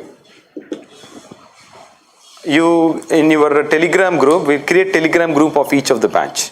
Okay, in that group we post the list of all those daily news articles in Hindu and also Indian Express. You are supposed to read for that day. If you click on that, it directly opens that article also. You can download it also, each of those articles. You can read there and then itself. It also means that actually you don't need to purchase a Hindu paper or Indian Express paper. But my suggestion is you read that in a physical paper.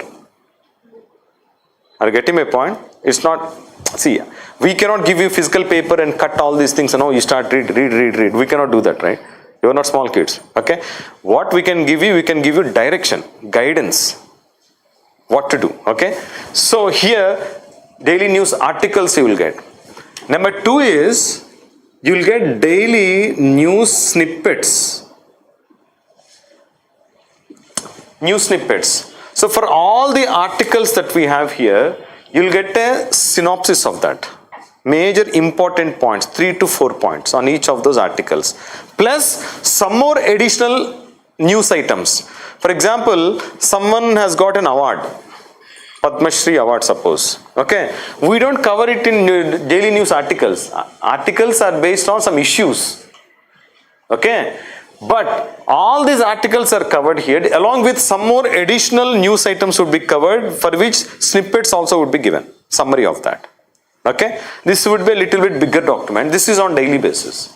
Okay, and from here you are going to get weekly magazine.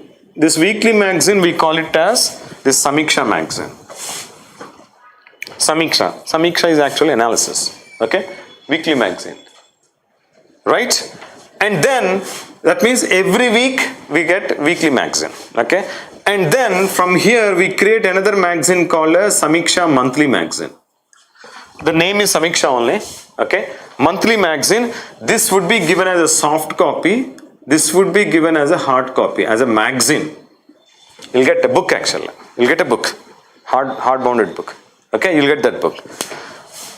Daily news articles, you wanted to know about what articles to read. This is given. On the top of it, we'll give snippets also. On the top of it, every week, whatever issues that happened in that week, we not only give you the items, issues, but also we give complete analysis of each and every issue in this magazine. And in a month's time, every month, whatever all the issues that happened in that month, you'll get complete analysis of that here.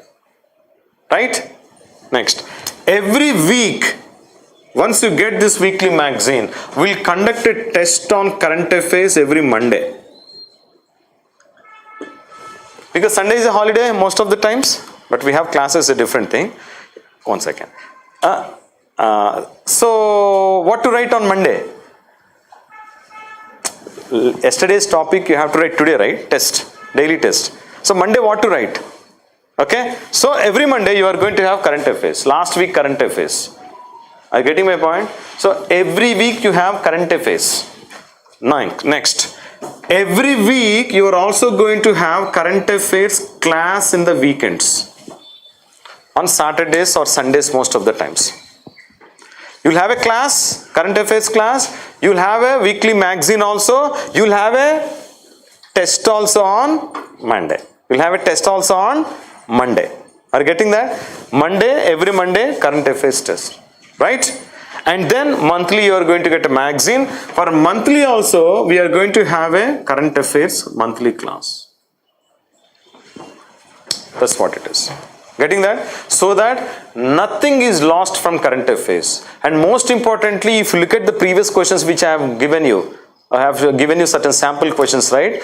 If you look at those questions, current affairs related questions are there, but the question actually targets the core area again. Sikkim is declared as organic state. Okay, that is current affairs. But the question is about what? Organic state. It's core area. It's a core area, right? Getting that? Aspirational districts. Fine. What is the question? The concept of aspirational districts is the question. Not about aspirational districts, how many are there and how many aspirational districts are there, what are the districts that are covered in that, which state has got how many districts. No one is asking all these things. Okay? Conceptual questions would be that. Okay? Again, test series, study materials and daily current affairs analysis videos also there. Anyway. Okay, fine. Any questions? Whatever happened, you want to ask some question, right? Yeah. So, current affairs, coming to current affairs, till how many years of current affairs will you present? I mean, past 5 years. 5 years? 2 years, 3 years. I will suggest you one thing. 1 year you should be really good at. 1 year. Okay? For example, now you start your preparation. From here, 1 year. When is the exam? 2024 May? From here, so 24 May, right? 26, 1 year from now. So daily, today you start your newspaper. Till the time you write your exam or till the time you crack your exam. That's sufficient. Okay? First level, you have to be good at all these 1 year ones. And then we can think of, if at all you have additional time available, maybe previous certain issues you can look at.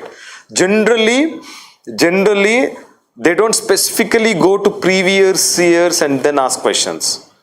They generally look at next 1 year to come or last 1 year of the events that happened, in which there might be certain topics which were already there previous years. The continuation of that is there in this year. That also can be a question. Okay? But 5 years, no. Very rarely you will get a question like that. Once we got a question in 2016, I think. There was a question related to 2008. It rarely happens. But for that, you cannot prepare all the 5 to 6 years, right? Which is not a possibility. But my suggestion for you is 1 year thorough with that. That's good enough. That's good enough. More than good enough. Okay? Yeah. Any more questions, please? Till now, whatever we discussed, so that there's some important thing I need to discuss, because you want to talk about optional subject, right? So before that, I just want you guys to know about certain marks here. A lot of analysis can be done on marks. We'll be releasing many videos on marks. Okay, but that we'll keep on releasing one after the other. But for time being, this is what we have. We had one of our students in 2015, Nikhil. I don't want to give the full name. Okay. He cracked this exam in 2016. Okay, I typically have taken this example because it's very crystal clear in this one what is important and what is where you can actually be an average candidate, where you have to excel yourself in some of the papers. So I'm taking only mains and interview. Okay, these are the paper maximum marks. If you look at 2015, what he got. 45 in essay, 1, 2, 3, 4 GS papers, and then optional 1, 2. clear cut, what you could see is this is low, these are low. Very clearly. He got 661, he could not clear mains examination, therefore there are no interview marks here. Okay? He started improvising on each one of them wherever it is required. The amount of time that you are supposed to spend depends upon where you stand here. Okay? And then he started working on essay. He improvised to 158. Look at the advantage he got here. Just in one paper. The kind of advantage he brought in. Okay? Here 120, it's okay. Not such a big difference. Though 18 is a good difference. But still, that year, it might so happen that everyone would have got better mark there. Here, more or less, the same marks are maintained because already he got better marks here. So that's good enough. And optional is something which he improvised. Look at this. Cleared his mains, went to interview and got into good rank and got into service now. Now, out of all these things, if you see, what are all those things which are very, very important here?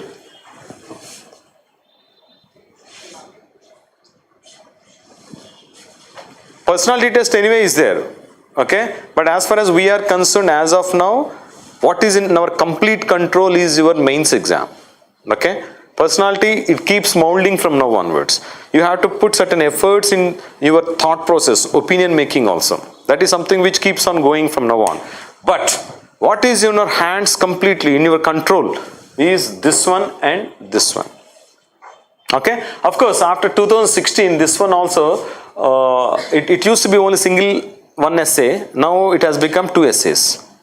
Okay? So here also people are getting good marks, but not such low marks. Okay? But most of the people are getting good marks now. Okay? Now, what is more important? Here, optional. Essay, yes, it's something where you have to really get good marks. You cannot get low marks. And number 2 is optional paper, where most of the times, if you look at marks of all the rankers, most 99% of the rankers, they have got very good optional scores. I don't say 100% because I know some of them, though they got average marks or below average marks in optional, but still got into service. We have people like that. Okay, that's the reason I'm just saying 99% of the chances of rankers, better rankers or good rankers, that they have got very good optional marks. So choosing a right optional is important. That's more critical also at this moment. Okay, fine. Let us get into optional. Okay, optional subject. Someone was asking also how to choose an optional subject, right? Okay. This is the one. This is the one single factor which decides your optional. So I have specifically ensured that this is given a bigger font, less than that, less than that, less than that, less than that, less than that. Saying that what is the highest prioritized factor which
Now the question is, now I could see the difference.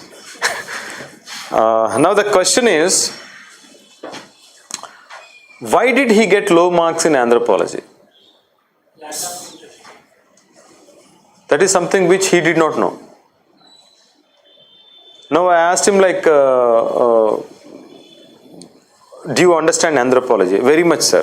Why did you take anthropology? Very limited syllabus, and I have a set of questions. I have answers also that covers the entire syllabus. If I read them, if I remember them, I can write any kind of an answer. So have you done this in the exam? Yes, I have done this. Then why did you get very low score? He got 220 like that out of 500, less than 50%. Okay. Then was the discussion wherein I told him, I asked him, do you have interest for the subject? Why I should have interest for the subject? Again the same answer. Why I should have interest for the subject when I can score high? Then why did not you score high then? You tell me why you did not score high. I don't know. Then I told him, see, this is okay, fine, all thing is okay. Now the only possibility of scoring high in any of the optional subjects is just one factor, which is interest, not your scoring potential or not your GS overlap. Sir, I don't have interest for the subject, what shall I do now? Now he completed the entire syllabus of anthropology, he understands all the questions, all the concepts, everything. But still, the kind of answers he writes, everyone in India is writing the same answers, na? Everyone has it. Throughout India, everyone has the same material. Throughout India, everyone reads the same material. Throughout India, everyone creates their own short notes or materials, whatever.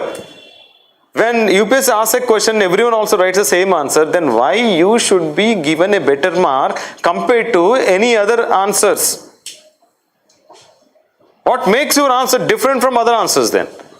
That is possible only when you try to give points or when you try to give answers or when you try to provide certain examples which no one has, which textbook did not provide.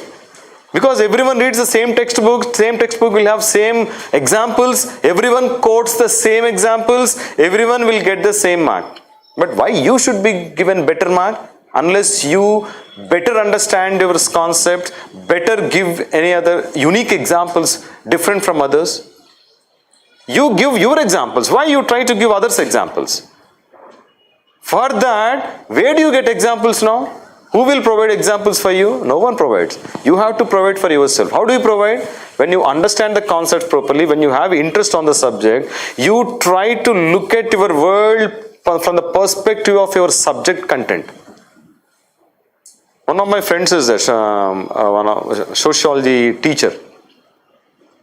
Suppose when I take class here like this, suppose he has listened to the class or has seen me, or maybe when he sits in my cabin, when some parents or some guests come, I talk to them.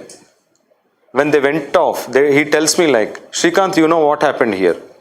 What happened? I talked to parents, they went off. No. There's something which is unique thing that happened here. What is that happened? There is a theorist called, a sociologist called as some ABC, he'll tell. He talked about so-and-so theory. You know, exactly whatever he said in that theory, that's what happened here. I was clueless. Now, what happened here in this entire? This guy, the sociologist teacher, this guy is so involved in the subject that whatever he looks at, he is able to see from the perspective of his subject.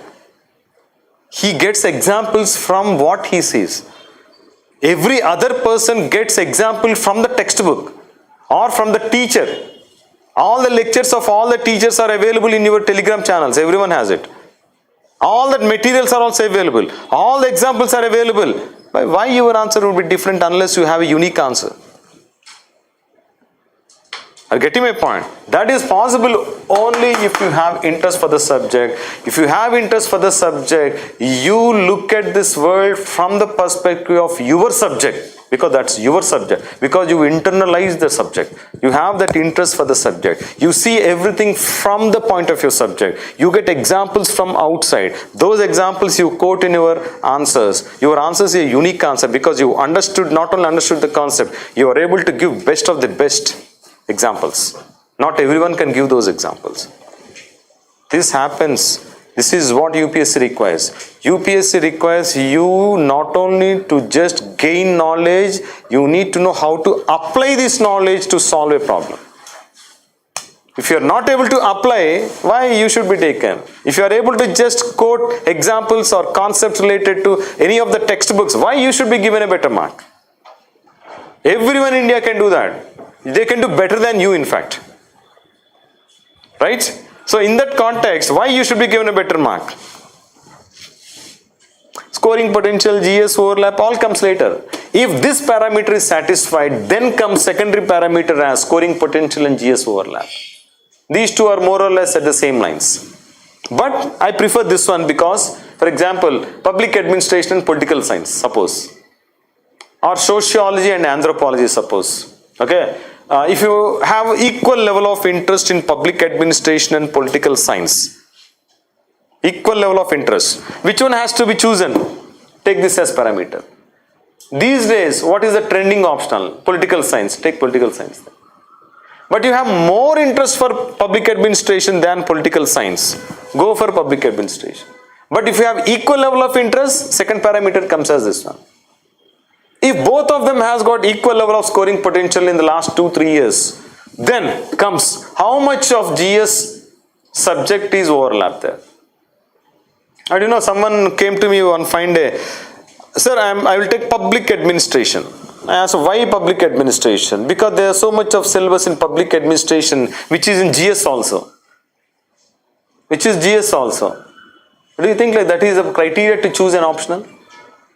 100% no. 100% yes would be for this one. But another danger in this one, if it is only interest. For example, you are a mechanical engineer. Very good interest in mechanical engineering subject. Want to take mechanical as optional subject. I will warn you guys. Before taking mechanical as your optional subjects, first know where you stand in mechanical. If you find any other ranker in mechanical for the past 2-3 years, talk to the ranker. Only after that you finalize whether it should be mechanical or something else. Getting my point? So, the point is, this also is important. If that is not a scoring optional subject, just that you have interest in the subject doesn't make any sense. If UPSC is not giving high, for example, psychology. Psychology, at my time it was very, very popular option. Slowly, it was coming down. It's almost in the lowest level 2 years back. Now slowly it might come up. Telugu literature, okay, high level came down. Might just reverse the trend. But the point is, today this is important. But more than that, if you have to have the highest scoring potential, unless you have interest for the subject, you cannot have that scoring potential. Any questions on optional? Okay, na? Okay, fine then. Em leva questions inka? Okay, fine then. Again, as I mentioned earlier, every ranker can have his or her own strategy. A uniqueness would be there in their preparation. If you talk to them, then you will understand what is that uniqueness about this guy. Why this guy was able to crack this. Okay? Now look at this guy. Mutyala Raju. He was my student in 2004. 2004, he was my student. 2005, he got into IPS. 2006, he got into IAS. Of course, he is the first All India rank 1 in from Telugu states. Okay, 2006. Right now, he is in APCM's office as an additional principal secretary. A very core guy right now in AP Secretariat. Okay. What is uniqueness about this guy? Now that's what I am trying to give you certain case studies, certain students who crack this examination with certain unique feature. Okay, you also might require to identify a unique feature in you or unique strategy for your preparation. That's the reason why I thought of just giving you certain case studies.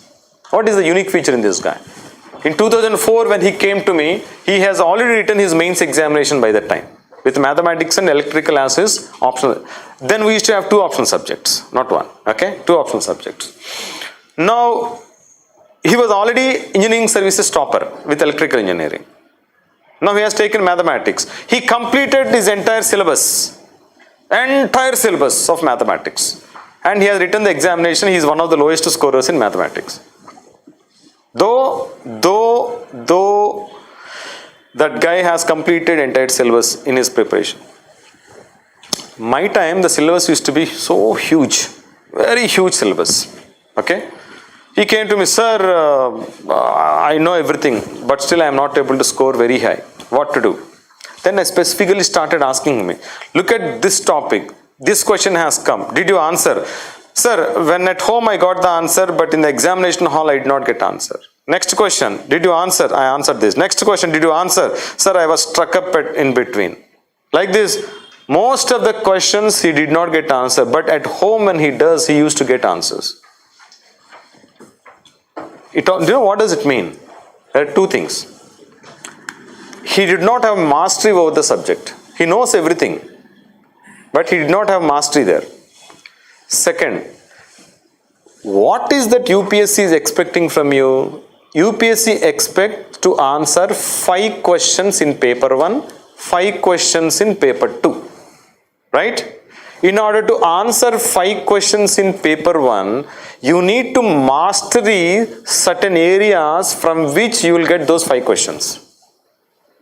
Even paper 2 also. At my point of time, paper 1 we used to get 15 questions, of which you have to write 5.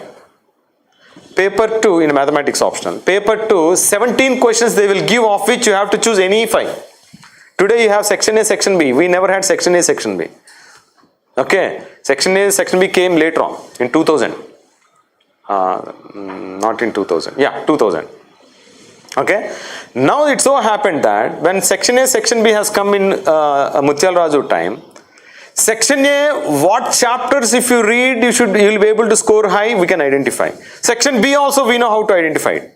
So I told him, you read 50% of the topics which I tell you to read. Paper 1, paper 2 also. Only 50%. Don't read beyond that. But that 50% you have to be an expert of that 50%. And he read only that 50%. He got IPS in 2005. And again 2006 he got into service. Obviously, once you know what to do, you already cracked it, you know what to do, right? So the point I'm trying to tell you here is, every subject, for every individual, there will be a unique strategy. For this guy, that worked out, not for everyone.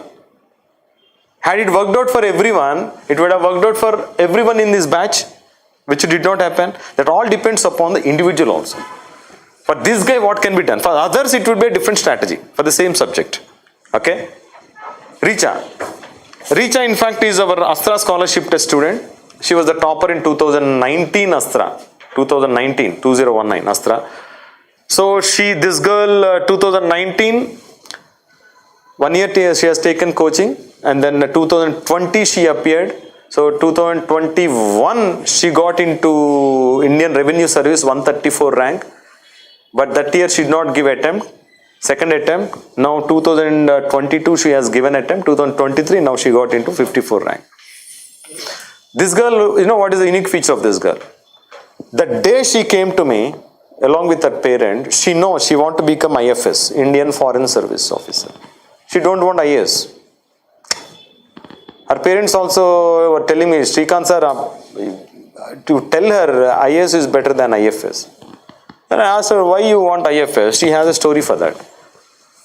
Her option is also political science and international relations. She is interested in that. She is passionate about foreign service. She is passionate about international relations. She is passionate about that. And she wanted to read that. She wanted to excel in that. She wanted to go into that service, nothing else. She was completely disappointed when she got 134 rank because she will not be getting Indian Foreign Service.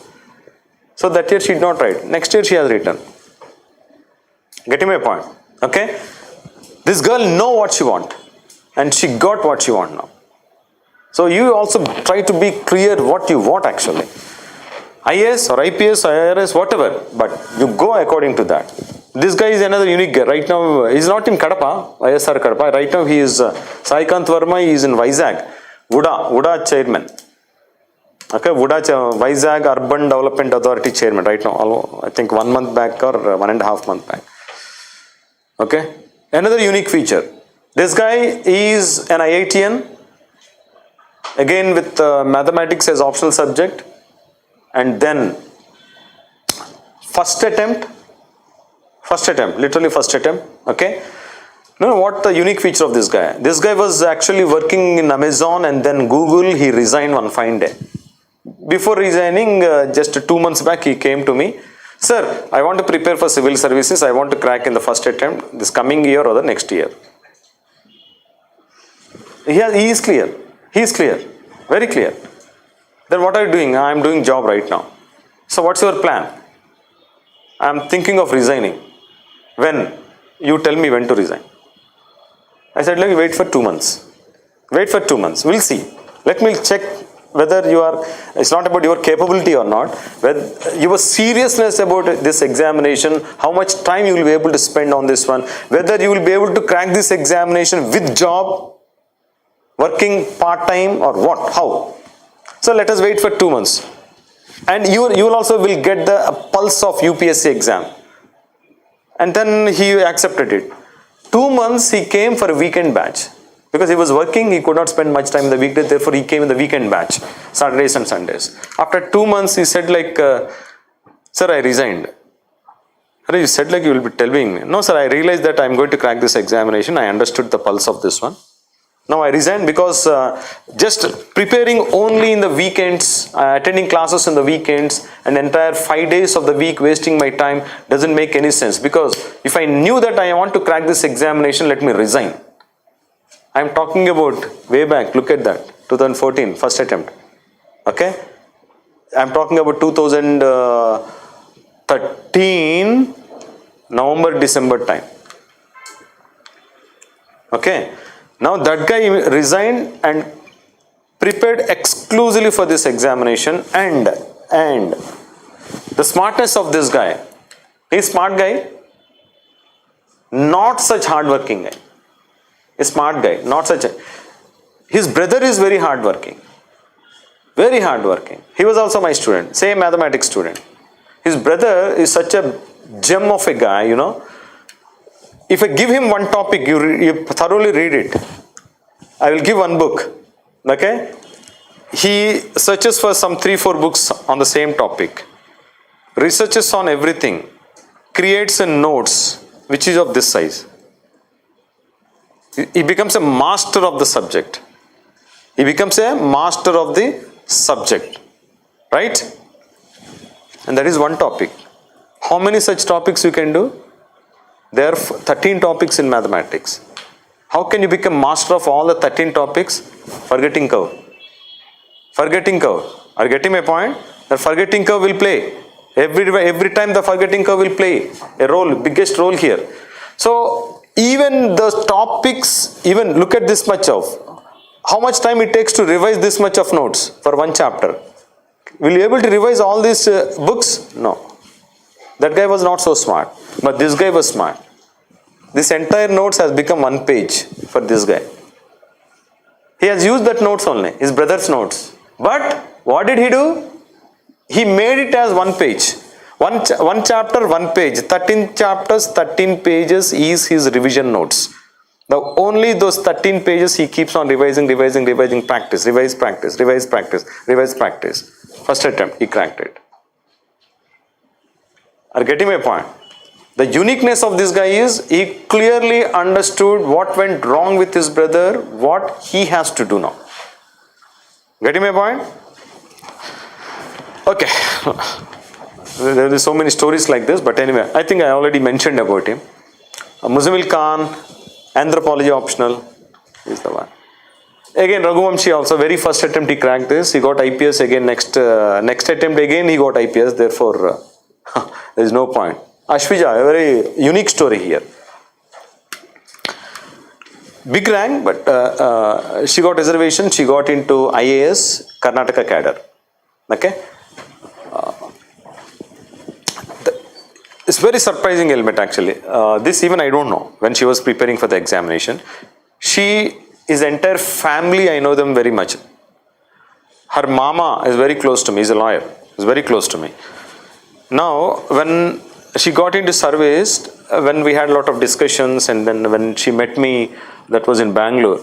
So we had a very long discussion in which she told me like our parents and then brothers, everyone. There are almost 12 to 13 guys in her family. Elders, kids, everyone.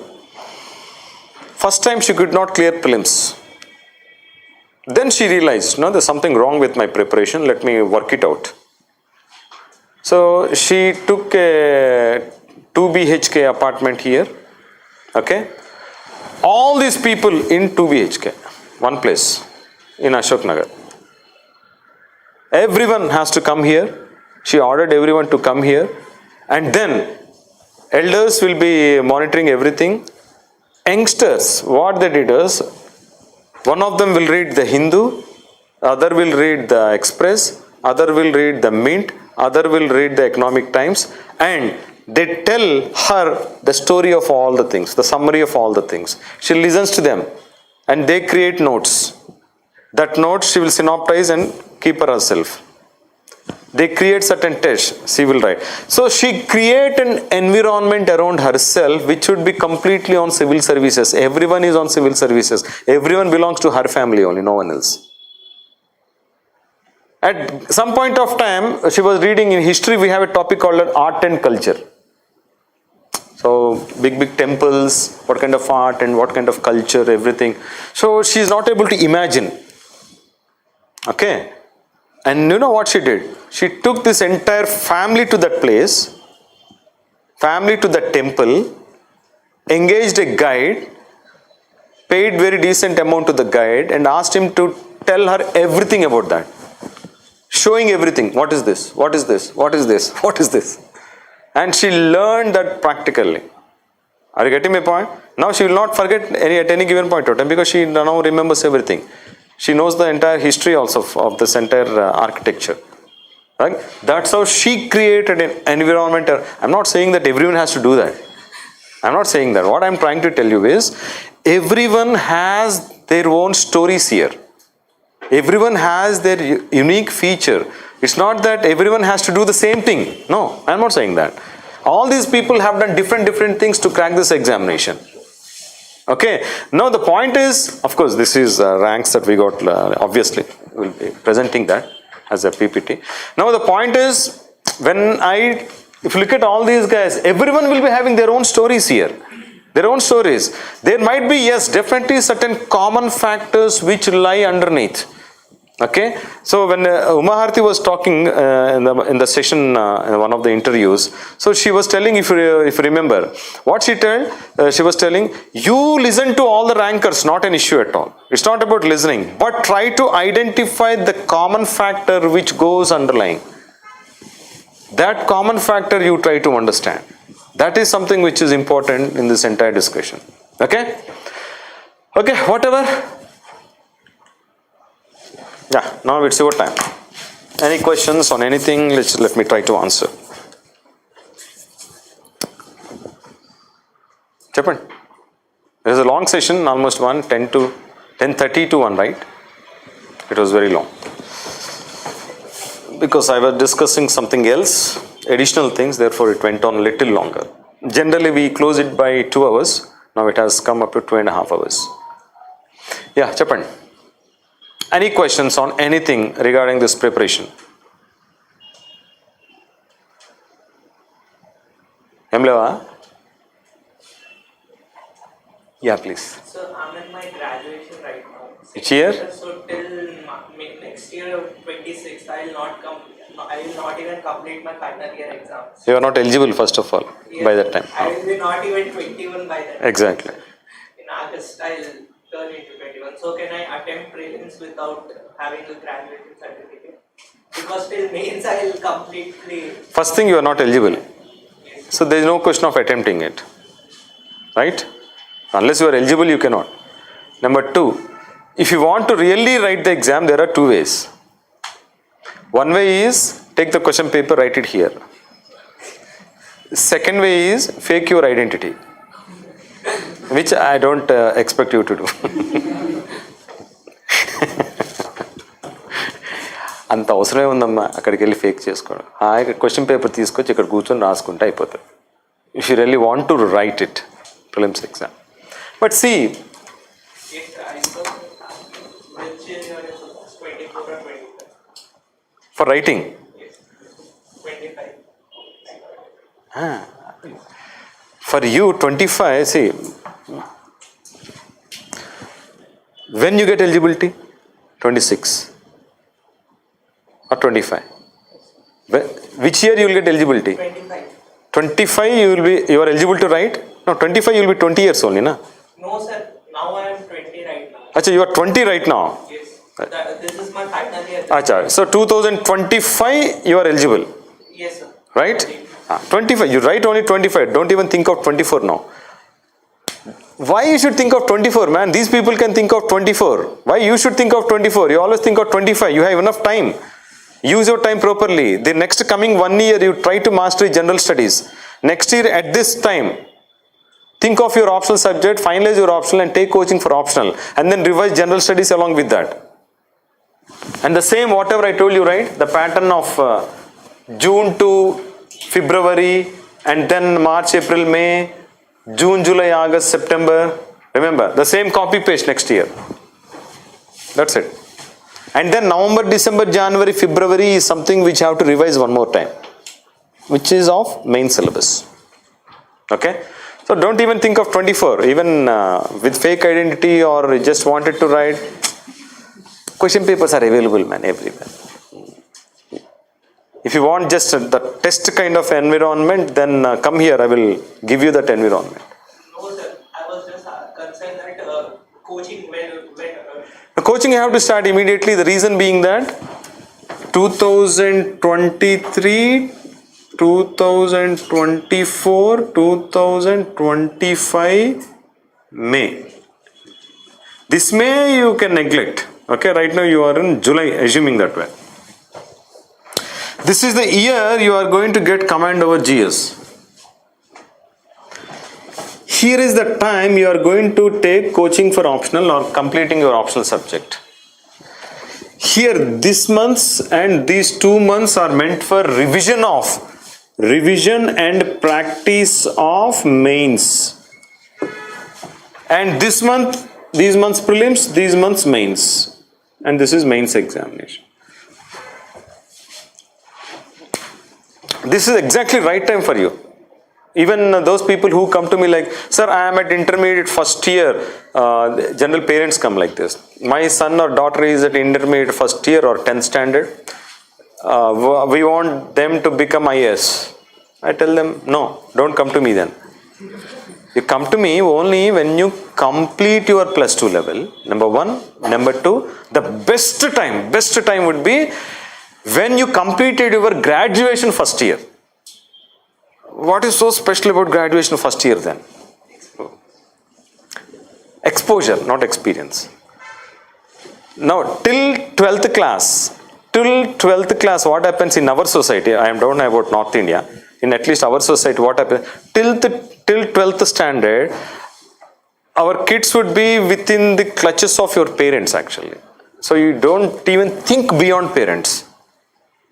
But first time when you go to college, it might be a degree college or it might be engineering college in the first year. Okay? That is the first time that you think beyond your parents. The first time that you start opening up your mind. The first time you think about your world. So the first time that someone gives you some inputs about the world, you will be able to take it with the kind of maturity that you want. That's where UPSC comes into picture. UPSC needs that kind of open mind, so that when we try to give inputs in the class, you should be able to take it. But if you are closed in the 10th or 11th, then what happens is whatever you give is useless. You take it as knowledge only. Civil services is not about knowledge. Civil services is much beyond this knowledge. To get that much beyond whatever knowledge is there, your mind should be an open mind. That happens only, in our case, in our culture, that happens only after plus 2 level only, not before that. So So I have seen lot many students who came to me with reference, big reference, political references and big references.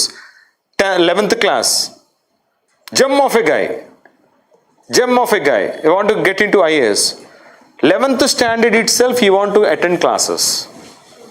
I said, no way possible. So we pay money. I don't care for money. I don't want money. But I don't let him sit in the class. Sir, no, so lot many big references. Finally, forcefully, I had to let him sit in the class. Now what happened after 1 year? See, the problem is, it's not that he doesn't understand what teacher talks. He understands, but he doesn't have maturity to think from his own mind. You are important, not the concept. You have to think from your side. Your personality should be reflected in your thought process. Instead of, if you take 11th or 12th candidates, whatever teacher tells them, they take this is final. That's not final. In civil services, that's not final. Whatever teacher tells you, it's knowledge only. Beyond that, you have to think in the way teacher tells you to think. That is something which a +2 level candidate cannot do. That happens only when you start opening your mind, which happens only with graduation. Not after graduation, at the time of graduation. That's more important for civil services. So, just starting your civil service preparation from 6th standard itself, useless. I told you, right? It's not about reading books. How to read that also important, right?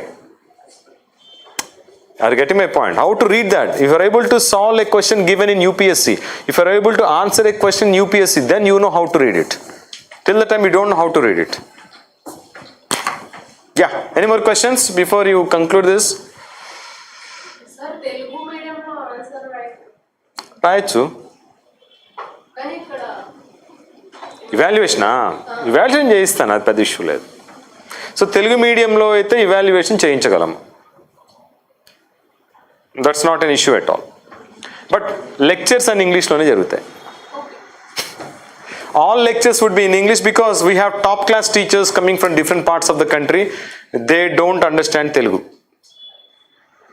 Okay, there's so many people like R.C. Sinha sir, Tariq Khan sir, or Amit Bose or Priyesh. All these people, they don't understand Telugu. They only understand English and Hindi. Okay, so it is English which is a communication language in our classes. Got it? Answers తెలుగులో రాయండి, evaluate చేసిస్తా. Okay, that's my responsibility. But question paper ఇంగ్లీష్లోనే ఉంటుంది, lectures ఎట్లా ఇంగ్లీష్లోనే ఉంటాయి. And if you really good at that part, stick on to Telugu only, Telugu writing only. ఓకేనా? నీకు అది కంఫర్టబుల్ అనిపిస్తే తెలుగులోనే రాయి. చాలామంది భయపడుతూ ఉంటారు తెలుగులో రాస్తే మార్కులు లేరేమో అని. అట్లేం లేదు, మార్కులు వేస్తారు. Yeah, any more questions please? That's it? Antena? Okay, thank you so much. Thanks for your time and thanks for patiently attending for 2.5 hours. And sorry for the delay, we started a little late. Generally we don't start late, but